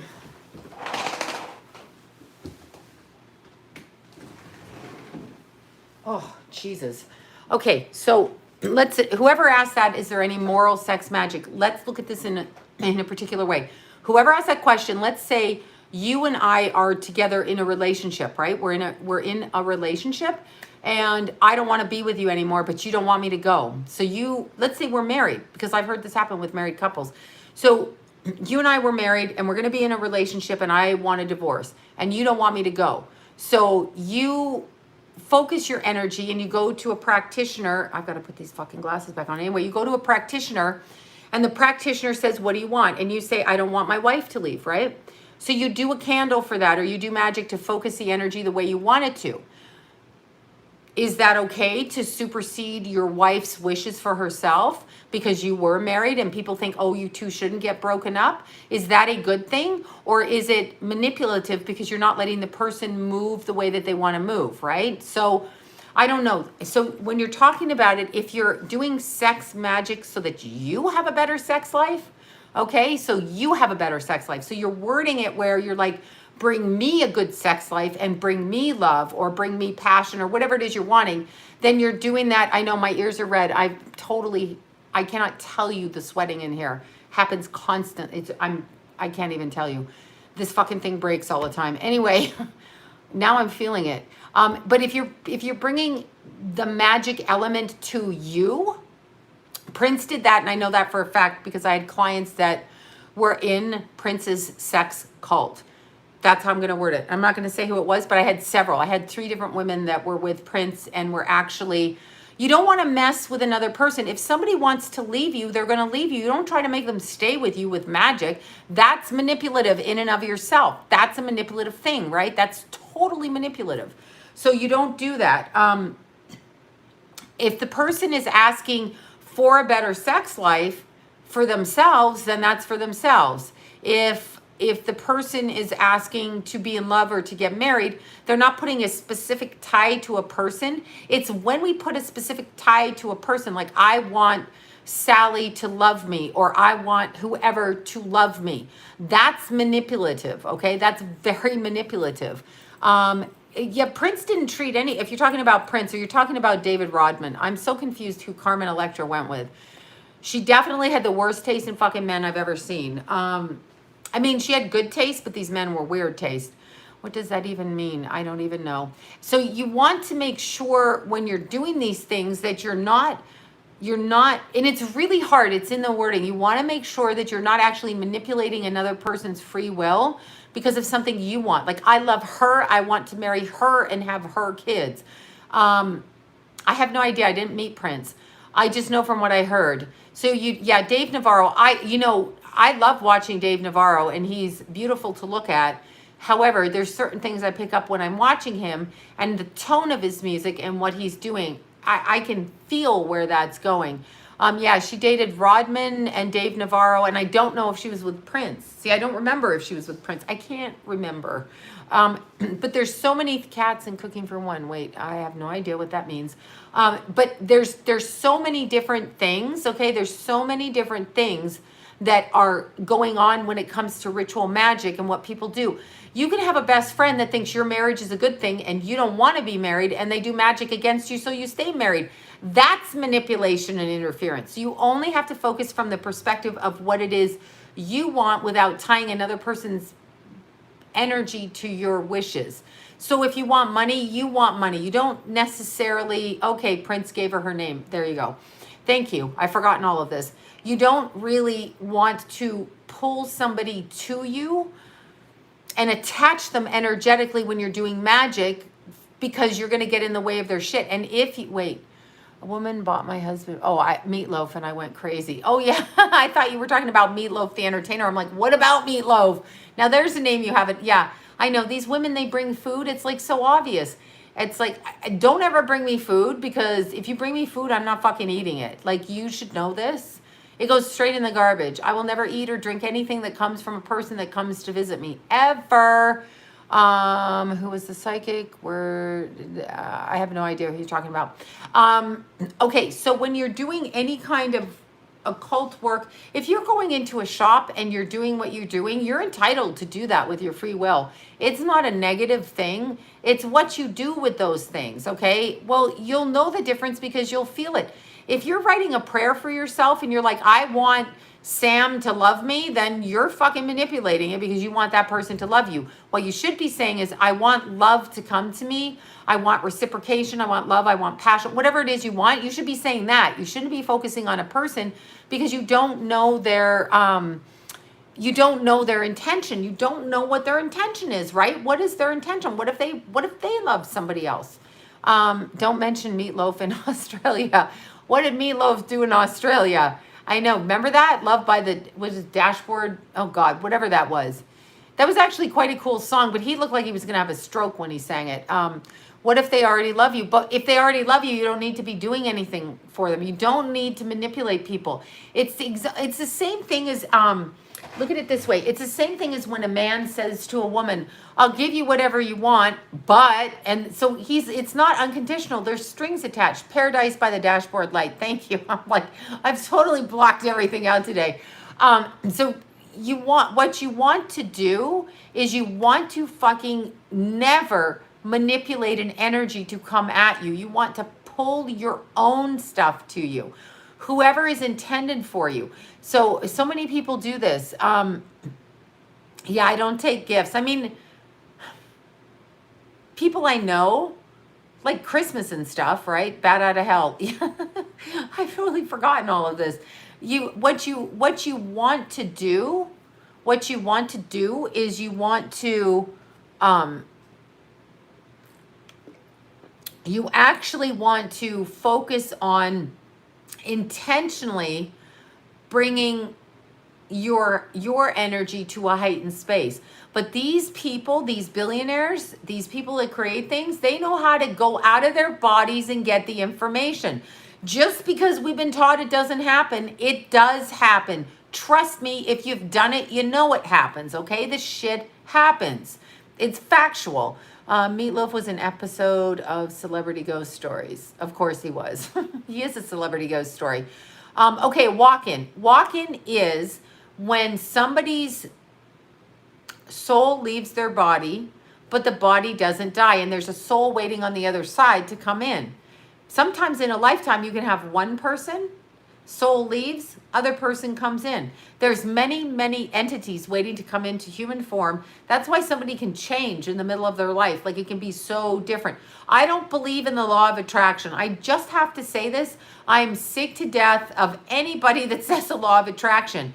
Do you think the people in Ethiopia actually want food? Because I think they do. So they're doing everything they can to manifest food, but it's not happening for them. Therefore, the law of attraction works. Dave Navarro's mother was murdered, so that should tell us everything we need to know. Anyway, the law of attraction, if it really worked, it would work in all countries. It would work in Haiti with young women that are being raped and don't have food. It would work in India, Bangladesh. It would work in countries where kids are sex trafficked. It would work everywhere.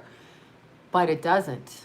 Look what's happening now. We're having a hair sweat problem in here. Now I'm going to need a beret. I feel French. Okay. Yeah, you're probably attracted to dark men because do you mean dark as in evil? So anyway, the law of attraction, we are not given all of the information in regards to it. We're really not. So people have to stop saying, oh, the law of attraction, if you think good, it's good. If you think this, it's good. Fuck you, it's not. It's not going to happen. Just because I want to be 6 feet tall and I try to manifest it is not going to happen. We have a karma on a soul level. We have all kinds of things on soul level, soul purpose, soul this. Just because I want a Lamborghini and I want to manifest it does not mean that that's going to happen. It's really not. It doesn't mean that. So what I want you guys to do is when you're doing any kind of ritual magic or focus, I want you to focus on what you want for yourself, not what you, I don't know, oh, Child Trauma Meditation by Jerry Sargent. Okay. What I want you to understand is that a lot of what you do, okay, a lot of the things that you want to manifest, it doesn't matter if it's material or not, you have a path. So ask for things. Ask for things like happiness, peace, something you enjoy doing. I don't know, love coming to you, good sex. But other than that, like when you're literally saying, I want to manifest a mansion and this and that, and they're not telling you the truth about how they manifest it. That is my point.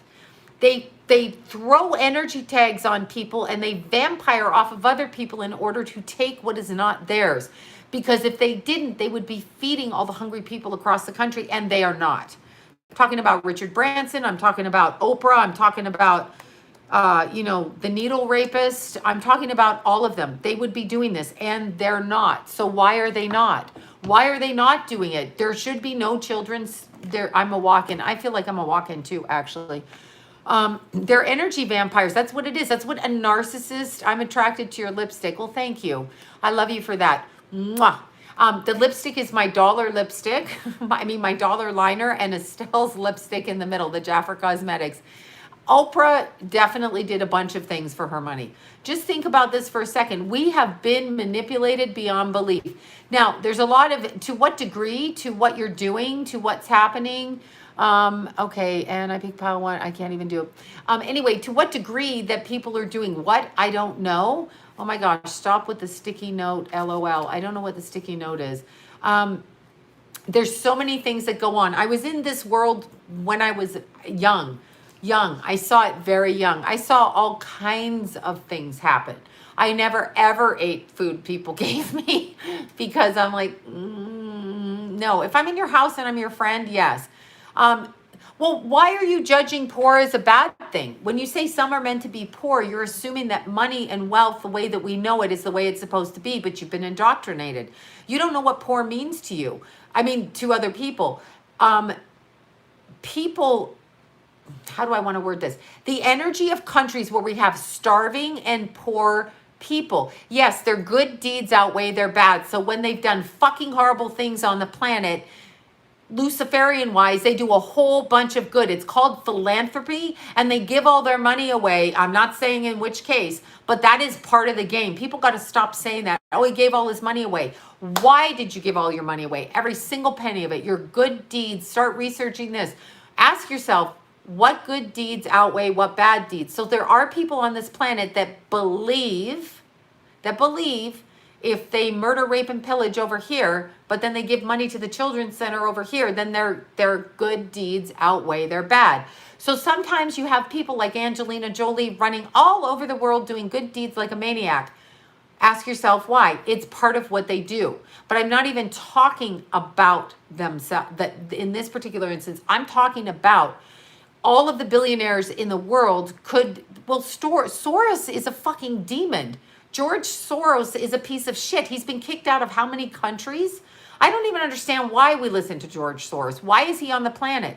Where are all the marchers coming from south of the border now with this virus? Because George Soros was the one that orchestrated it with his money. He does this in countries. This is who he is.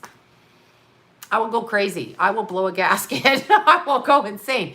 George Soros has been kicked out of several different countries because he comes in, he's like a toxic weed that just has to uproot all the pretty daffodils in the field. He's a nut job. Power monger, weirdo, and he's ugly as fuck. If he's got that much money, please fix yourself up and those teeth. Just go do it. Just bite the bullet and do it. But the way that I would word it to you is, I don't know if we judge poor, but I'm gonna tell you energetically things that I pick up. Countries like Haiti, okay? Those people born into Haiti. Now let's look at them all before they're ever born. They're up wherever they're up energetically, whatever level. they're already claimed and brought down here. Their energy's already been stolen from them. I'm talking on the astral levels. I'm not talking here. Their energy's been stolen. And so the soul is kind of corralled and pulled back into this life. And it does happen in those countries where there's poverty, like in Haiti, where nobody goes in and fixes it, but they all talk about it. Let's donate money. Stop donating money to charities. You get off your dead ass, no offense, my dead ass, your dead ass, and get out there and help people you know and meet on the street. That's the way charity should be done. Do not give it to a mass corporation for charity, because they're going to, I don't even know what you're talking about here. They're going to literally take the money and use it for what they're doing. Of course it's corrupt. All of these places are corrupt. They're corrupt. They learned how to do it. Do you ever notice? I had an argument when I went into Best Buy before we shut down with the kid at Best Buy, okay? Like the kid, the poor cashier, and there was the thing. I had a picture of a little, I'm sorry for laughing. I'm just thinking of a separate story. I had a little picture of a little kid, and it said, donate money to whatever kid's charity. And so the guy asked me, I said, why are you asking me that? The kid's like, oh God, lady, please. I know he's like probably 20. He's like, fuck, it's another one of those people coming in. I'm like, why are you asking me for money? When I said, do you know how much money goes to the charity? And he's like, oh, all of it. I go, no, do you have the paperwork that you can show me that orchestrates and represents your company asking for money, where this money is going? And he could not, okay, could not. So I said to him, you don't know where this money's going. Look what UNICEF did. I don't know about you, but when I was a kid, every single Halloween, I had to go take that dumb little UNICEF box that they gave us at the school, okay, indoctrination, and put all the pennies in. Every time I went to get candy, I had to get a penny for UNICEF. It's like, why? Am I your bitch working for you for UNICEF? I'm like 7. I just want the fucking candy. You told me to wear the ghost costume. I'm wearing the ghost costume. Now give me the candy. That's the deal here. They used to actually make me go in and sing. I had like weird neighbors. They'd be like, can you come in and do tricks for us? Can you sing? Us and our little group of friends. So they'd be having dinner parties, and like we'd be really uncomfortable. We'd have to sing something. Yeah, of course, UNICEF. This has been going on for years. Do not give your money to these. I almost like threw my jaw out of whack there. And yeah, a few times my mom dressed me up as a gypsy. Now, isn't that a sense of humor? But I loved it because I got to wear the blue eyeshadow. See, it worked out. Anyway, Soros, he's a hedge fund tycoon. That explains it. Hedge funds, they're robbing people left, right, and center. It's so ridiculous. I can't understand it. Okay, so anyway, the souls that come into places like Haiti, countries that are dirt poor and the populations come in, to me, I feel like these have been captured souls on some level. And I don't know what they did in a past life. Maybe they did something in a past life. I don't know. I'm not clear on that karmically, so I never get a clear answer on that.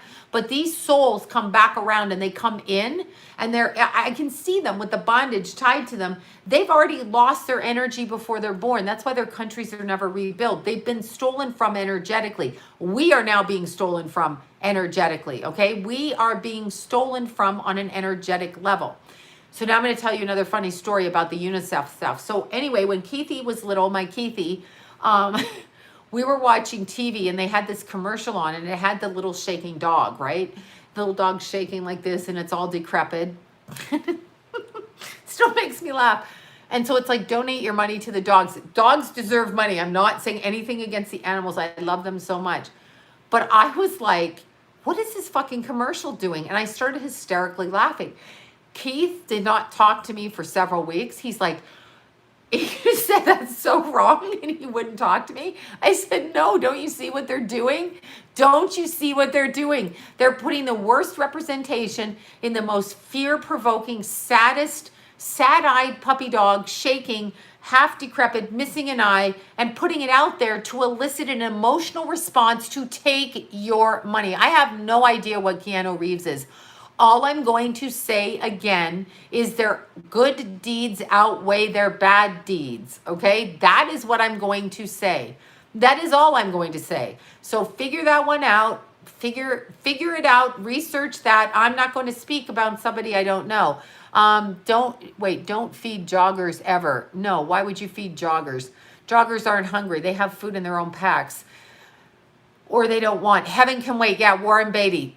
So these things. Now, did you ever I'm just gonna put this out there too, since I'm on a roll. Anyway, Keithy was really, really pissed off at me with the dog commercial because I could not stop laughing. I couldn't stop laughing. I was like, what are they doing? They're trying to use our emotional sensitivity as human beings against us to exploit us. It's emotional exploitation, and I don't understand why people can't see it. So if you want money from me, don't show me the stupid dog commercial. Not that the dogs are stupid, but that was an actor dog, and they probably put it in a freezer and probably abused it and then put it out there and took the little picture like that, okay? Terrible. Don't show me the little kids with the bellies in Africa with the whatever and the flies in their eyes, because I don't need to see that. I don't need to see that. I need to go and look for myself. Excuse me, because I don't believe what you're telling me. I just don't. I don't, from my life experience. It's crap. I know people, and I'm going to say this. I had clients, and I'm straight up telling you this, that worked in the industry, that ran charities for both animals and diseases and kept the money for their assorted lifestyles of whatever it is that they wanted to do. I'm not kidding you. They ran red carpet charities and they stole actor dogs. I know. Well, the dog, I mean, like, if the dog is truly that beat up, why are you filming it? Take it to the vet. Why are you filming it? If these children have bugs in their eyes, why are you filming it? This is where I go. I'm like, wait, point of reference. What are you filming this for? Anyway, that's what I see. Here's the way I want to word this too. With a lot of those countries where they're talking about the poverty and all of that, they've kind of, I don't know if it's a recycling soul things where things get thrown back in, but there's a real problem. I don't know what happened to Kate Jackson. She was a Charlie's Angel. That just made me laugh, just random. What happened to Kate Jackson? What happened? Yeah, the human fund. I know. These people are, see, here's the problem. This is how bad human beings are. We are so lazy and so fucked up that any asshole can open a charity. Cancer, this, give to this, we'll give you a t-shirt. Fuck off with that, okay? Go help your neighbor. Go help your relative with cancer. If we all took care of our own, this would not be an issue. But they know we're lazy. We're lazy. We want to drink our beer and sit on the couch and eat our Cheetos or whatever it is we're doing, right? So Kate Jackson is missing in action. Let's Google. That's a good point. Okay, Rio, that's a good point. I don't know what happened to Kate Jackson, and it's upsetting to me. I hope she's not part of the homeless population going missing. Okay, so let's look at this. Kate Jackson. This phone's about to go dead. Yeah, she was kind of the tomboy one. Kate Jackson had mental issues. She became a hoarder. Oh, see, she shouldn't have had mental issues. She became a hoarder. That's cute. You know, I'll tell you something. Well, where the hell is Kate Jackson? She's, oh, look at her. She's a Scorpio, October 29th. She's gone in hiding. Jackson ordeals with cancer. Oh, she had cancer, it says. She probably got terrified by the cancer. She's born October 29th, 1948. She's probably had an issue with cancer. But there's so many. I mean, look at, did you guys see the interview on Dr. Phil, the disgusting interview with Shelley Duvall from The Shining? I mean, little Shelley Duvall in The Shining, literally losing her mind, and we're filming it, and we're like, this is educational? Why the fuck is this educational? Why is this educational? It's not. It's exploitive. We have to stop being exploitive. But I don't know what these souls did on the other side that come into certain countries and certain things. Maybe some of them made deals in a past life. Maybe they didn't. But I don't understand why we can't fix these countries. I love The Shining. And Jack Nicholson, that's not too far off of who he is, by the way. This I know from people, I told you, the prostitutes he used to beat up and pay for their surgery. That's what I heard from the prostitutes, the working girls. Yeah, exactly. It's so fucked up. Stop giving to charities. That's the first thing. Stop with it. No, there's good people in Hollywood. I'm not saying everyone's bad. I'm just telling you, people I worked with, this is what they told me. I mean, they could all be fucking crazy, but no, I kind of think The Shining was horrible. The Shining was scary, but see, he was possessed. The hotel was possessed. He was possessed. This shit happens. Um, Hey, Dr. Phil, I can see that about Nicholson. Nicholson has a whole lot, like, okay, I'm just going to ask you to think of something. So we have homework. We have homework. Let's do our homework. Let's Google celebrities, okay? Let's Google celebrities and let's see. No, they're sellouts and demons. Method acting is just possession. Well, it is possession when they move. Look at Mick Jagger on the stage. I'm not saying I don't like Mick Jagger, but you can tell when the demon's in the body, they make flailing arms. I mean, this is what they do. And people go, oh, that's not true. Oh, that's right. The earth is just airy fairy perfect, right? That's why there's a 3-year-old singing opera from Chicago that has the voice of a dead opera star that's coming through her. That's exactly what that is. That's correct. That 3-year-old's so much better than you guys. Not true. Okay, so let's do our homework, okay? Here's the homework.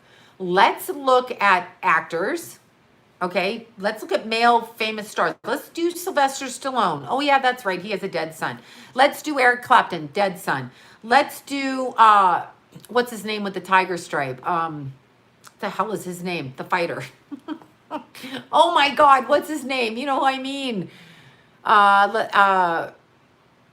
What the hell is his name? The black fighter guy. You know, Tyson, the guy that bit the ear off, Tyson. Let's do Mike Tyson. That's right, dead child. Let's look through every single actor going all the way back to Paul Newman and backwards. Brando and how many of his kids ended up dead. Okay, suicided, bullshit. Mike Tyson, thank you. John Travolta. Let's go all the way back. Let's go all the way back.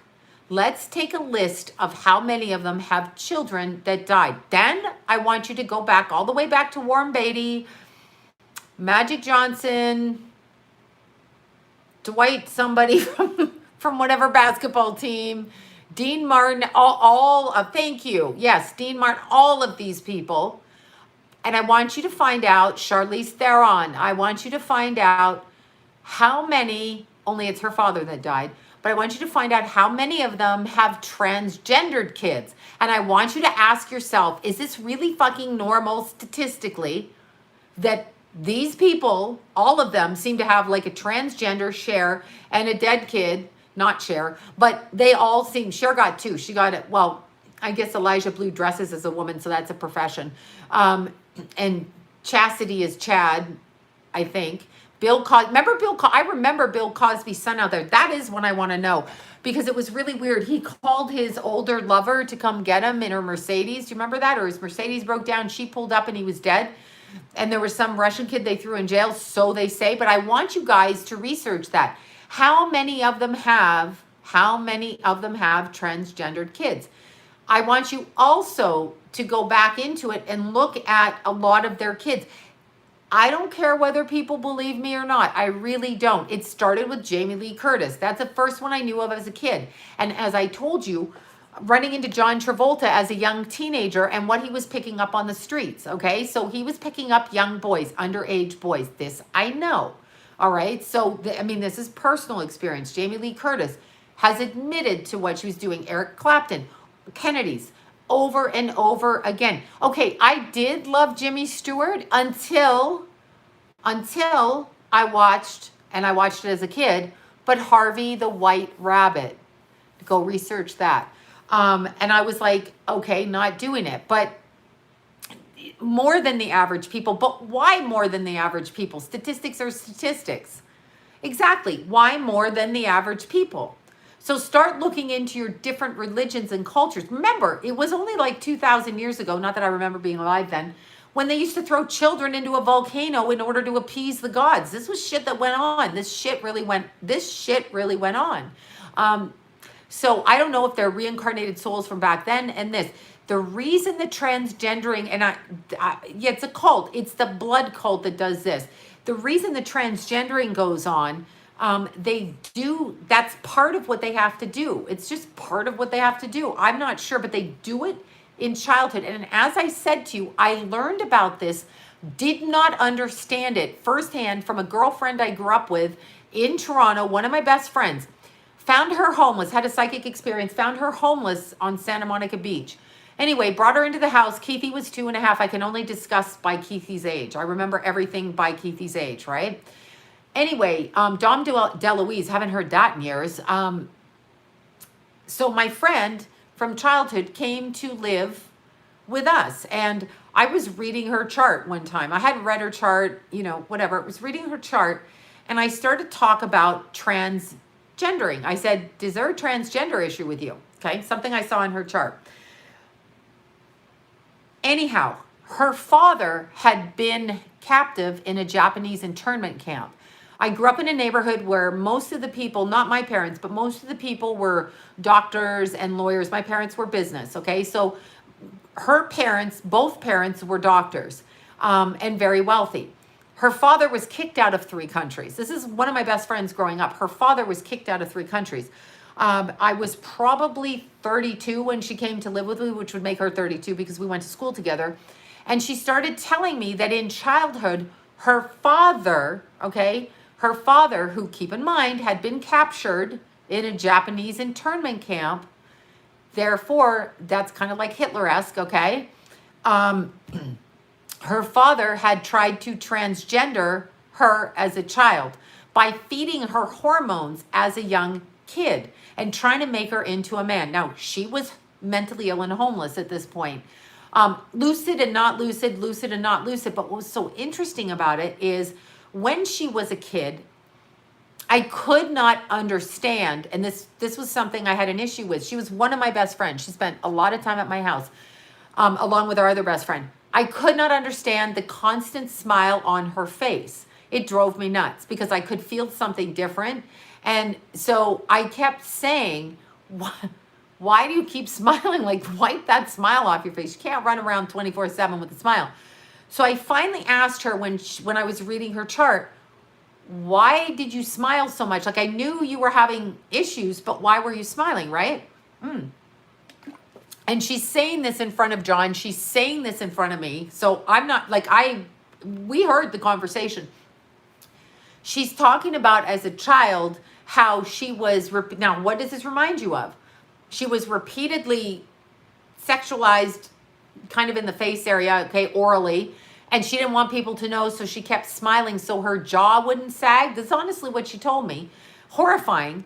And that she was given hormones like from as early as she can remember, which I met her, I think, in 1st grade or kindergarten. She was given hormones her whole life. This is a best friend of mine growing up.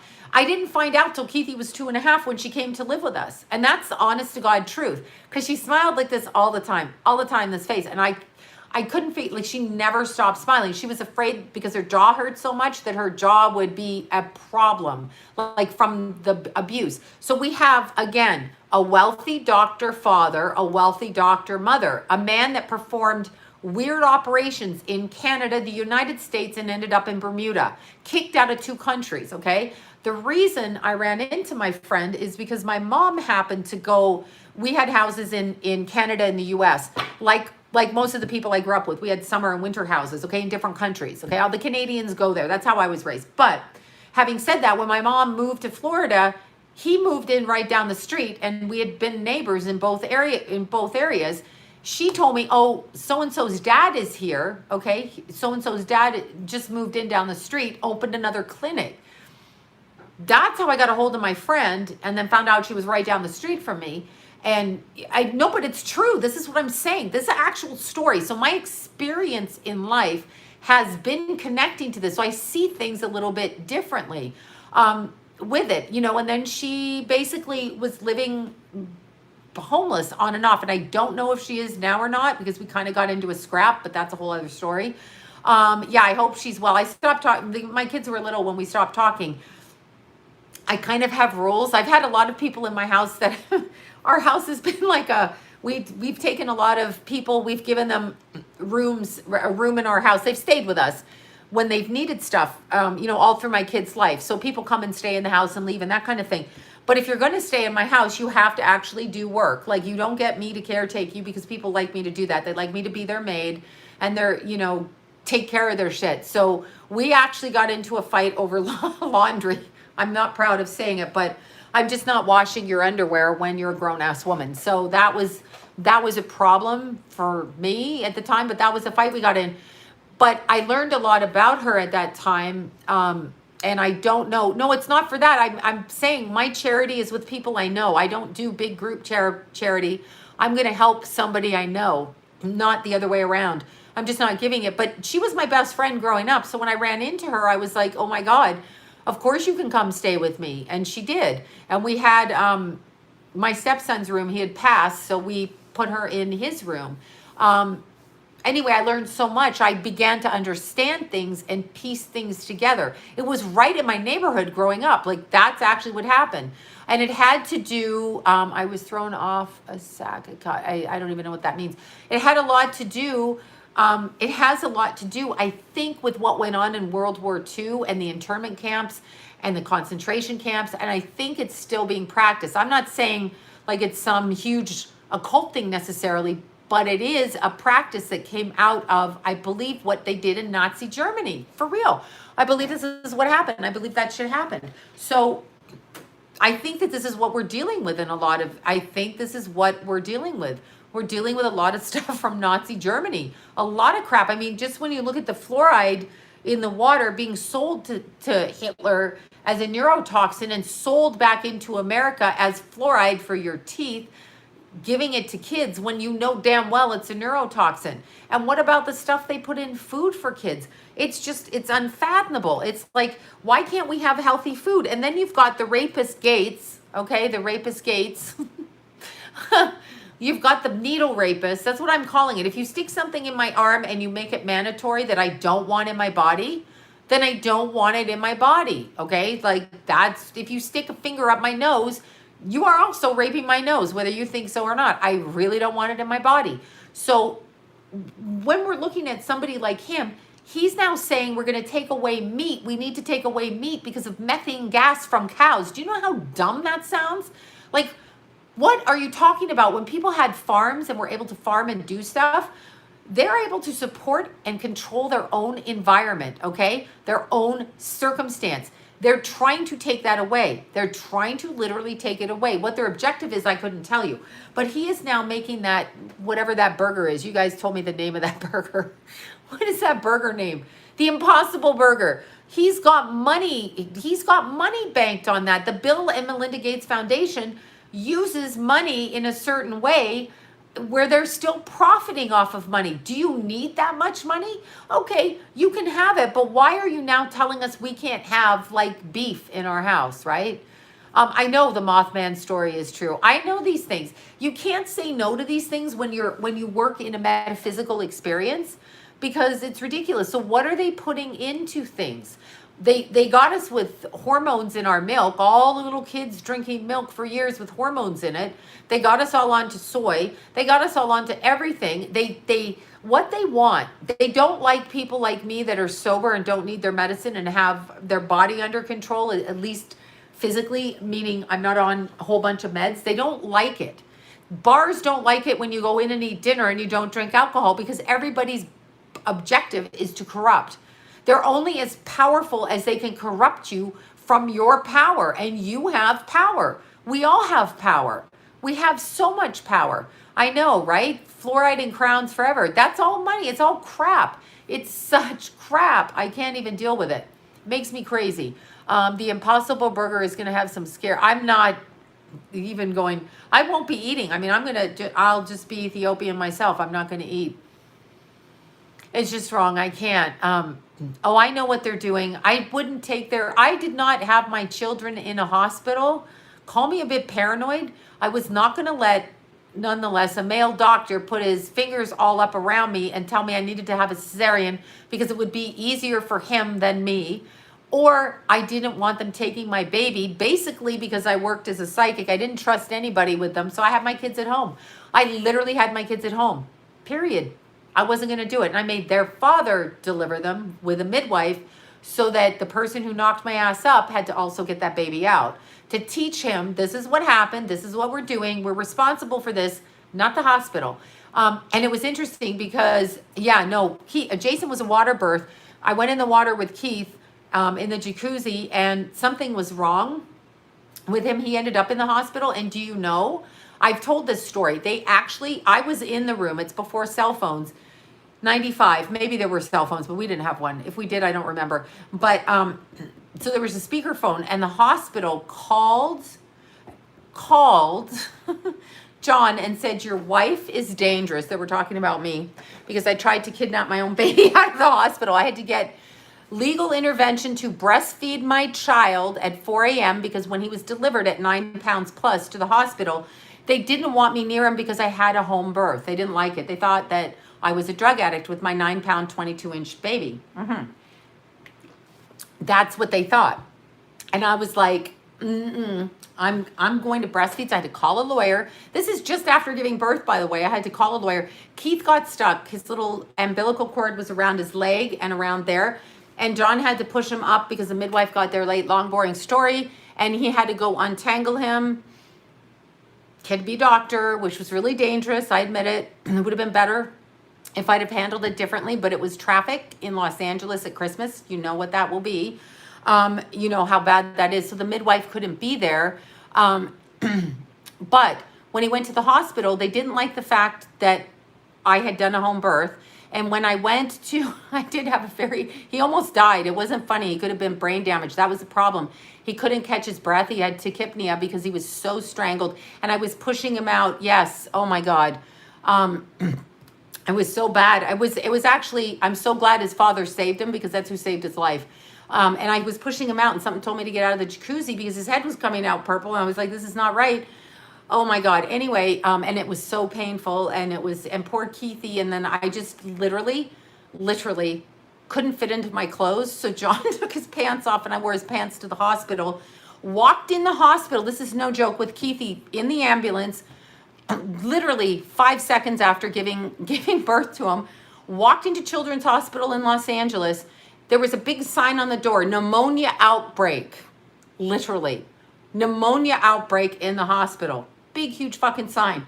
My baby's going in, I'm going in.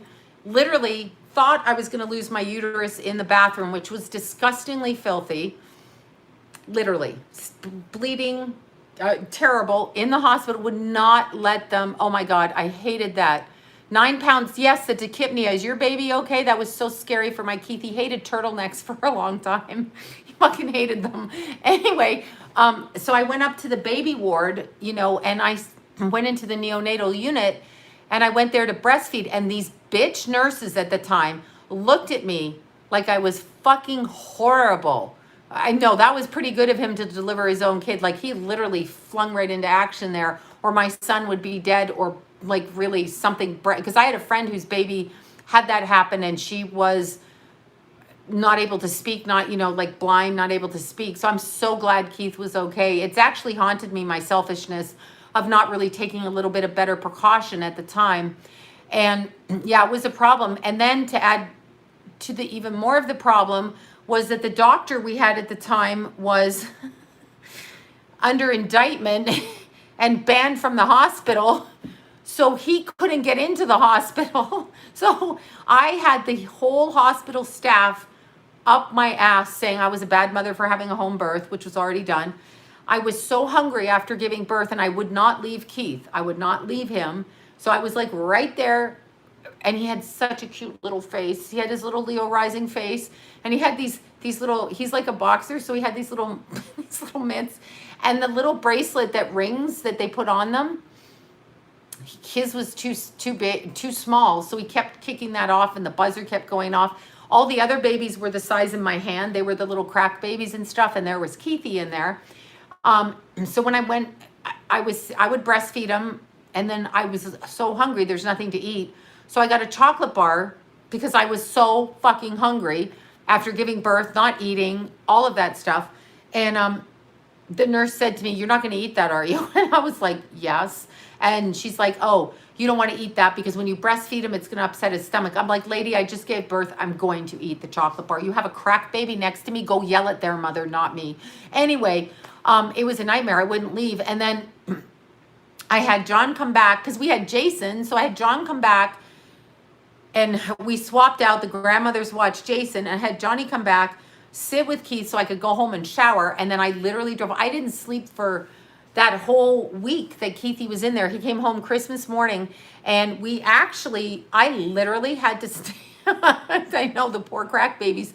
Well, drug babies. I don't even know if it's crack. Literally this big, not even like a full pound. And the mothers was there and they actually treated those people really good, which is good. But I ate a chocolate bar. That's all I'm saying, as I was really freaking hungry. But I breastfed Keith and then I would drive home and take care of Jason, then go back and breastfeed Keith back and forth. And then we'd swap like this all day long. Anyway, it was a whole thing. But my point was, what the hell was my point? My point was I was terrified. I know the babies are so sad. It's so sad in there and they're in the neonatal unit and you know that their life is going to be really marred by that. So people who do that and do that shit when they have their babies, it's absurd. So maybe some of the babies maybe they were premature for no reason other than they were premature. Yeah, I wouldn't do a C-section. I did not want to do a C-section. I didn't want to be told. Keith maybe needed to be one because, I kind of turned his body, like we turned his body down because he was sideways and I didn't want to have a cesarean. So I selfishly turned his body down. Like I massaged myself. There's a way to do it. And I kept massaging. He's lucky he's not dead because I was such an idiot at the time. But, and he's a beautiful kid. So I don't even know what the hell I would have done without him. But these were my ideas at the time. And I was kind of, strong-willed and stubborn. Oh my God, 3 pounds and 7 ounces, so tiny. Anyway, he was in there for a week and they let him go. They let him go on Christmas Day and he came home. But they actually phoned John while I was there on speakerphone and told him that he should come get custody of his baby because his wife was nuts. That we're talking about me. And they tried to tell him that the baby needed more care because they straight-faced lied. He had been educated by the midwife about what really happened, not what the hospital was saying. And it was very fucking weird. They literally were calling social services on us for having a home birth.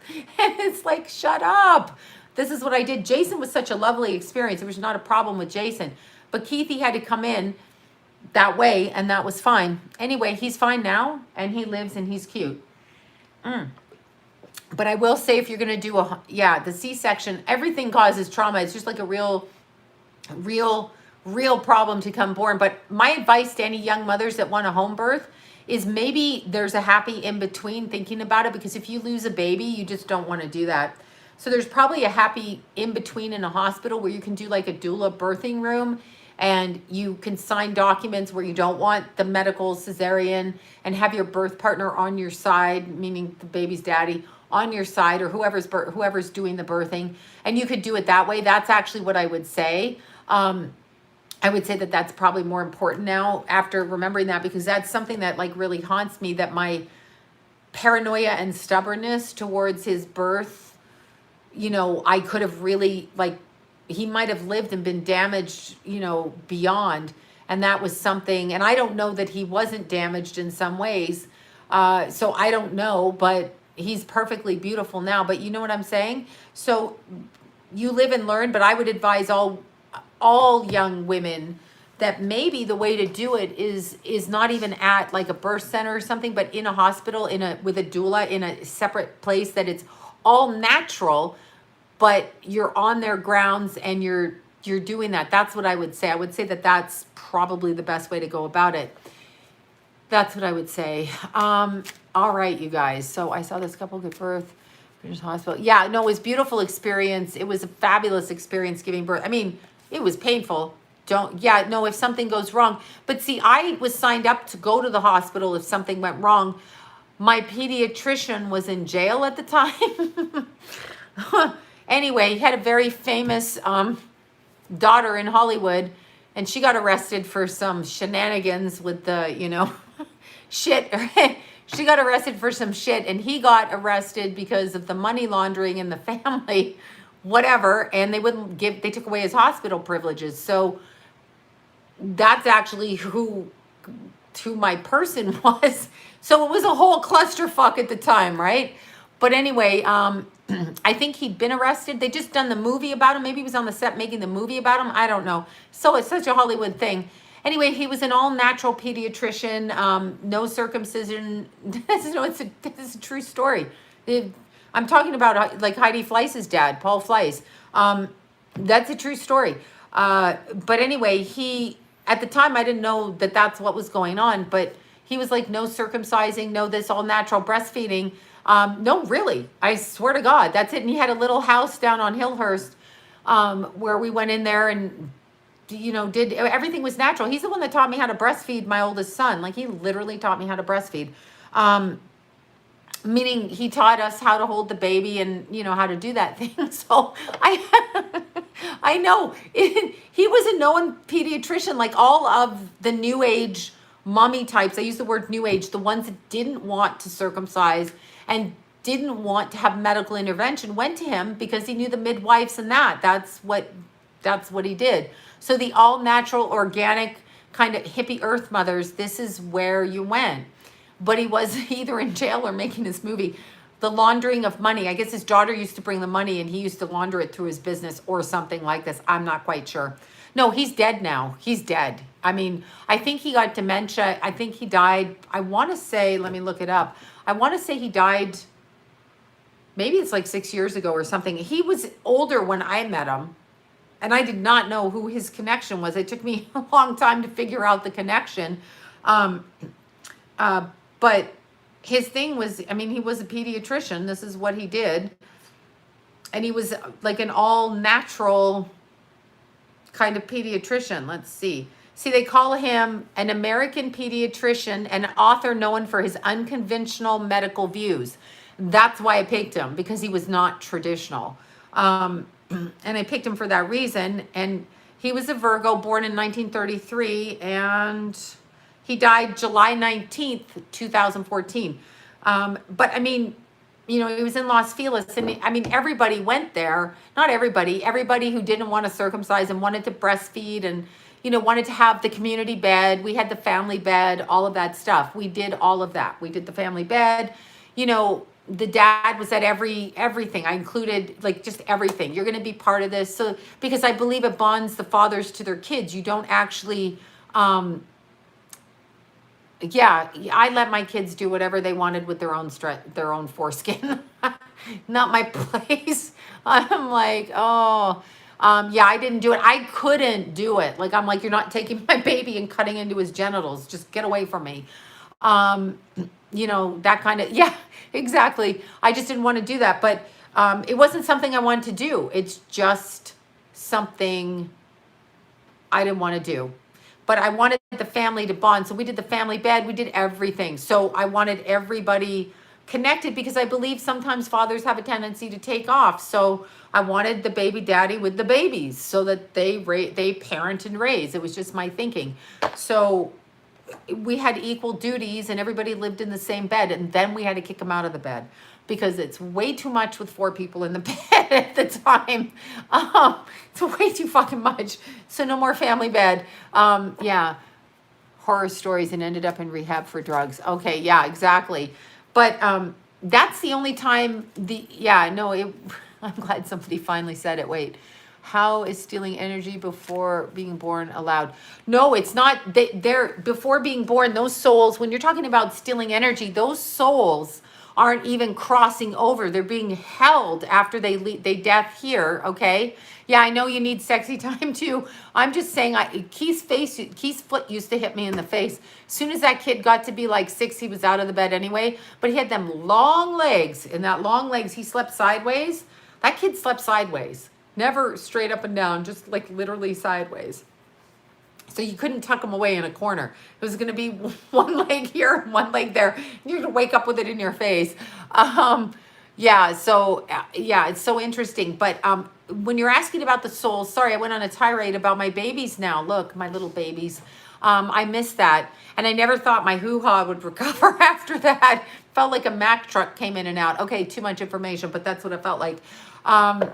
But so I would do, just to finish that sentence, if I was a young mother now, I would go to a hospital that I trusted. I would have my birth partner agree on the process if we got into trouble in the delivery, how to handle it. And I would have a midwife in a doula room where it was separate away from all of like those machines and that.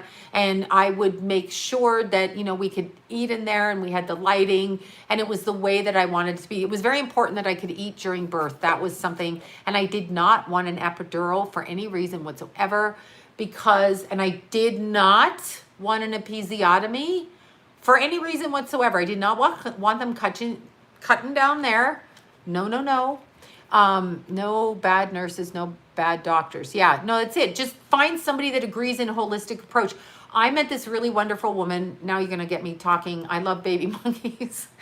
Oh, mine were baby monkeys. Anyway, I met this wonderful woman at Planned Parenthood. Now, this is a weird thing. I was just telling somebody this. If I go anywhere for women's exams, I actually go to Planned Parenthood, and here's why. Because Planned Parenthood has seen every disease. See, slice of pizza before birth. Excellent. I wanted to eat during the birth process. It's all my cancer plans. Anyway, I go to Planned Parenthood, and here's why. The doctors and nurses at Planned Parenthood, okay, see every kind of disease because they deal with the transient sexual population. They deal with teenagers who are sleeping with everybody. They deal with first timers. They deal with all kinds of diseases of people off the street. So they're very, very used to seeing things right off the bat. Whereas if you go to your gynecologist in Beverly Hills who sees, I don't know what, he doesn't have the same kind of experience of seeing whatever. Anyway, look at this. This is driving me crazy again. I met this woman the last time I went, the only time in 20 years really, which was 3 years ago. And when I met her, she was a gynecologist and she was able to describe things in the way that I knew my body to be true. And she was a natural birther and all of those things. So we were discussing this. And then she was saying to me that she had to leave California. She was the best gynecologist I ever had. And I've only had a couple because I don't really go. Once in 20 years, literally. Right after Keith and then not until 3 years ago. But anyway, she had to actually leave because she worked at a birthing center and the regulations were so horrific for these people that they had to leave to other states because California didn't want them practicing. So I found that like really unfortunate because she was really in her element doing her work. Anyway, getting back to the souls that come into places like Haiti and they do things like they come back into a lifetime where it's poverty and they've been hijacked back in. When they cross out of their bodies, they're already captured. They're already captured. That's what I'm trying to say to you. They haven't incarnated all the way out of the energy field of the earth and they're roped back in and they come back in. It's kind of like a soul harvesting type of thing, which I've come accustomed to when I'm sort of channeling different energies. But that's how I feel about it. I don't feel like every soul automatically crosses out of the body. And a lot of them are like earthbound. So it can happen quite a bit. And now I've really talked too much tonight. So there you go. Okay, well, once you're over 50, say, I don't need to go to the gyno. I'm never going to the gyno again. I'm done with that part of my life. I mean, that's done. I think they are trapped. They're trapped. They're trapped in the energetic field. That's right. And so when they come back in. Okay, so let's go really quickly. Let's do pile net roped back in. Well, demons on the earth. The earth's energy is a very low vibration. They want them because they use them. Okay, let's look at it this way. You remember when there's slaves, there's sweat lodges that make the clothes in China, so they say. The sweat lodges, okay, look at souls and human beings as sweat lodges, okay, with slavery. In comes a human soul into a poverty-stricken country where they can only work a certain way and do a certain thing. The soul is harnessed like a slave in a sweat lodge. That's what happens. That's what I believe. All right, so I'm going to do this real quick. What did I do? I got to get out of camera range. Hold on.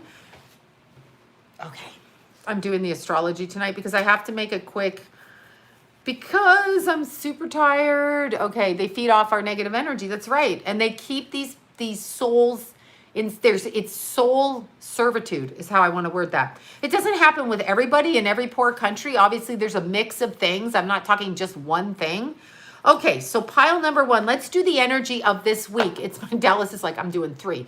Okay, so let's do the energy this week, all right? So let's, yeah, I know what Planned Parenthood does now, but at the time I went, I didn't know that. And I really trust the doctors there because, again, they deal with the sex worker community. Therefore, if a woman, and I believe this for all women and men actually, just because you're married does not mean you know where your partner goes. Trust me, ask any sex worker out there. So you need to be able to identify what is on your body should you be married to someone who does that, because you don't know what your partner's doing, and I don't care what you say. You have no idea. If you've worked with people in the sex industry, been in the sex industry, then you know what I'm talking about. All these fucking men do this shit. So you should know, and all these women do these shit. And as John says, it's not just men screwing other men, it's men screwing women. And they're going home to their husbands. So you really need to take care of yourself. All right, so let's look at planetary. The next week, we're only doing a week, okay? Only a week. And sometimes highfalutin people go to strip clubs, they fuck strippers, sure. Highfalutin doctors, okay, when you're looking at them in the good areas, they're dealing with, certain types of women, and they're going to be like, oh, you're married, you're okay. I've heard people say that. You're not married, you're not okay. You don't know what your man's doing. You don't know what your woman's doing. You don't know. We don't know. Okay, so pile number one, this week's influence. Pile number one, this week's influence.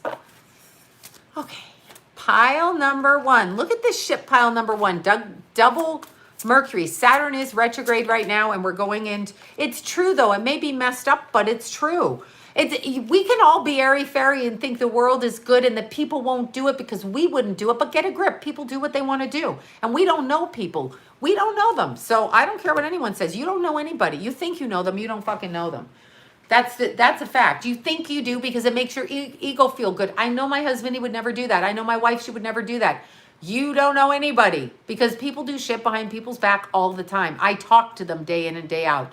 I see them in public forums acting differently over here with their families and doing shit over here. So, okay.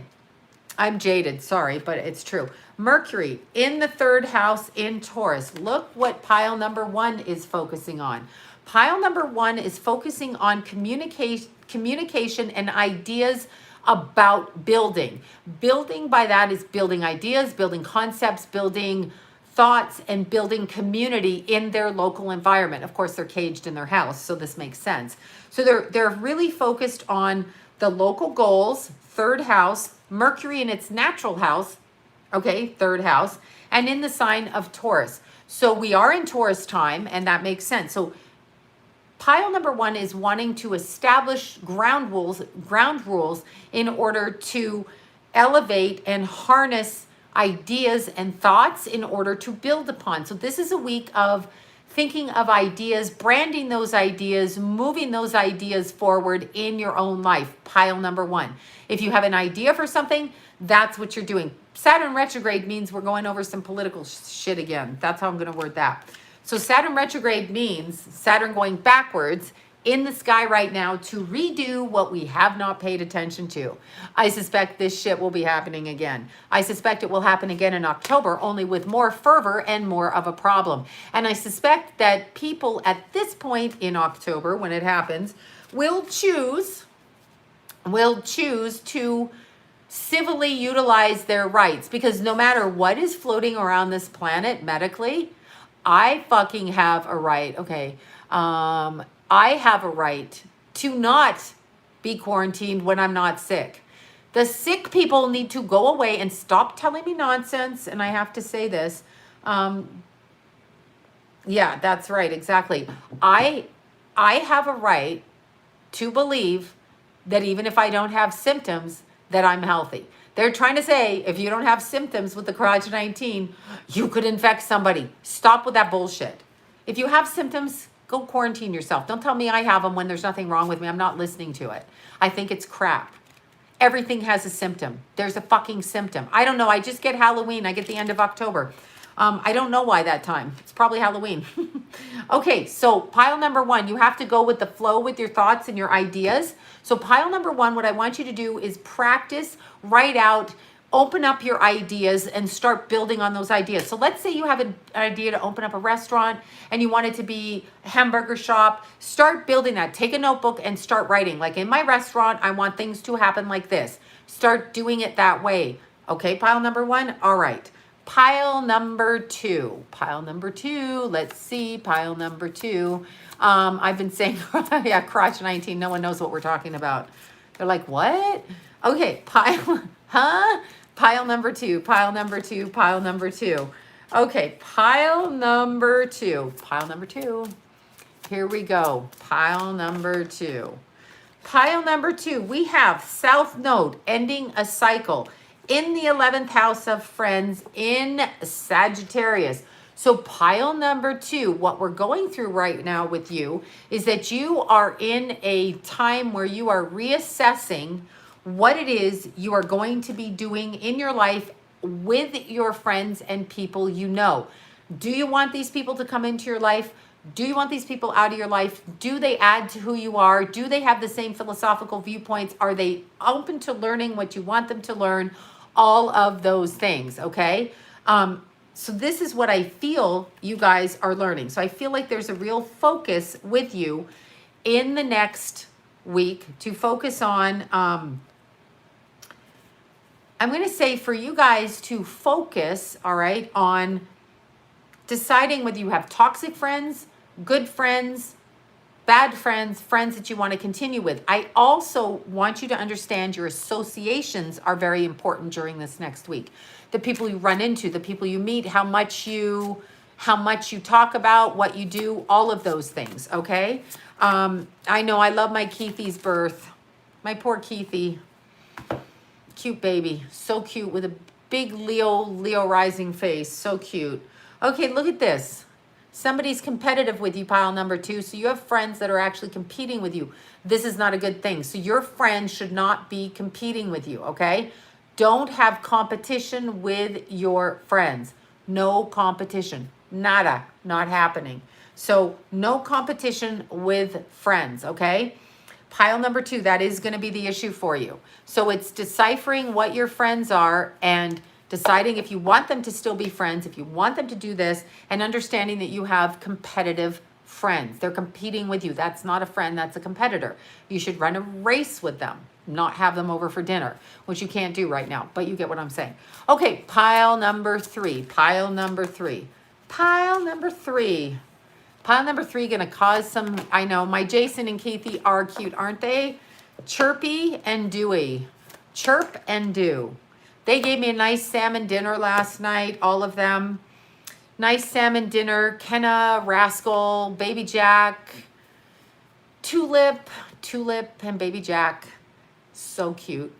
Okay, so here you go. Pile number three. Look at this shit. Why are you causing fights in your relationship? Pile number three. I can't hear what you say about my Jason. La la la la la la. Pile number three. You are causing trouble in your relationships. Look at this, Pluto in the 7th house. There needs to be some changes, okay? There needs to be some changes, pile number three. Whatever's going on with you in your relationship, it is a power struggle. So pile number three needs to step back and reassess whether they want to engage in this power struggle, step back from this power struggle, or do something different. So there is a power struggle, pile number three. Probably there is some upheaval in your relationship, and look at the fighting that's going on here because we have Pluto and Aries. We got a shitload of fighting. There's a lot of fighting, pile number three. You need to put down your sword and decide if what you found out, because that's what we're talking about, is enough grounds for you to actually walk away. Or is it enough grounds for you to try and work on your relationship again? So pile number three, you need to decide, do you want to work on this or do you want to cut ties? Because Pluto will destroy everything in its way until you deal with it properly, okay? So for pile number three, that's actually what you need to do. Having said that, it's pretty simple. Relationships around you, pile number three. Let's see what card we pull here, okay? Let's see what we pull. What are we pulling, pile number three? Okay, pile number three. I'm just going to pull one out of the middle. Okay, pile, oops, I pulled 2 for pile number 3. Look at this. Oh my God. Okay, pile number 3. Whatever's going on in your relationship, whichever relationship, lover, friend, mother, father, cousin, whatever. Booty calls. Yeah, we like the booty calls. They're not really relationships, so it's just a booty call. You don't have to have a relationship. So this is your darkest fear, pile number 3, okay? Your darkest fear is coming through with this relationship problem. Cutting it. Cut it like a knife. Cutting it. Then pile number 3, after you make your decision and you deal with your darkest fear. So pile number 3, you're having problems accepting what you're seeing. So just accept it and then you can move on and you can expand after you accept it. That's actually what you need to do. Okay, so pile number 3, here's where I'm going. I'm going straight to the loony bin. I now have to run to bed and get up again early in the morning or a cold beer. Correct. That damn thing is not working. That is pissing me off. Okay, pile number 3. Here's what I need you to do. I need you to deal and see with what you're seeing, and then I need you to move on from it. And once you move on from it, your darkest fear will have been faced, and then we don't have to stay stuck. So once we get over our fear of heights, we can climb up on the heights. We may not like it, but we can do it. Fear is the only thing to fear. Okay, pile number 3. I mean, pile number 3. You guys, I've already talked to pile number 3. The hell with them now. They know what they got to do. Okay. I am abundantly healthy, happy, joyous, and successful now. I'm trying not to crack anyone up. I'm literally having a nervous breakdown as I'm talking. I'm sweating because it's boiling in here.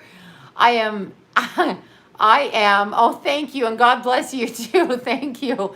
I will never get a good rest because I sweat too much in the middle of the night. Okay. So I am abundantly healthy, happy, and joyous now. I am abundantly healthy, happy, and joyous now. I do not have the crotch 19 now. I am abundantly healthy, happy, and joyous now. I am abundantly healthy, happy, and joyous now. That is what we're saying. And I shall go. And whoever has a reading tomorrow, I'm now going to check my books. Yes, I am. And I wish I had some Cheetos, but I don't. Mwah. I love you guys. Okay, bye. I'll see you later.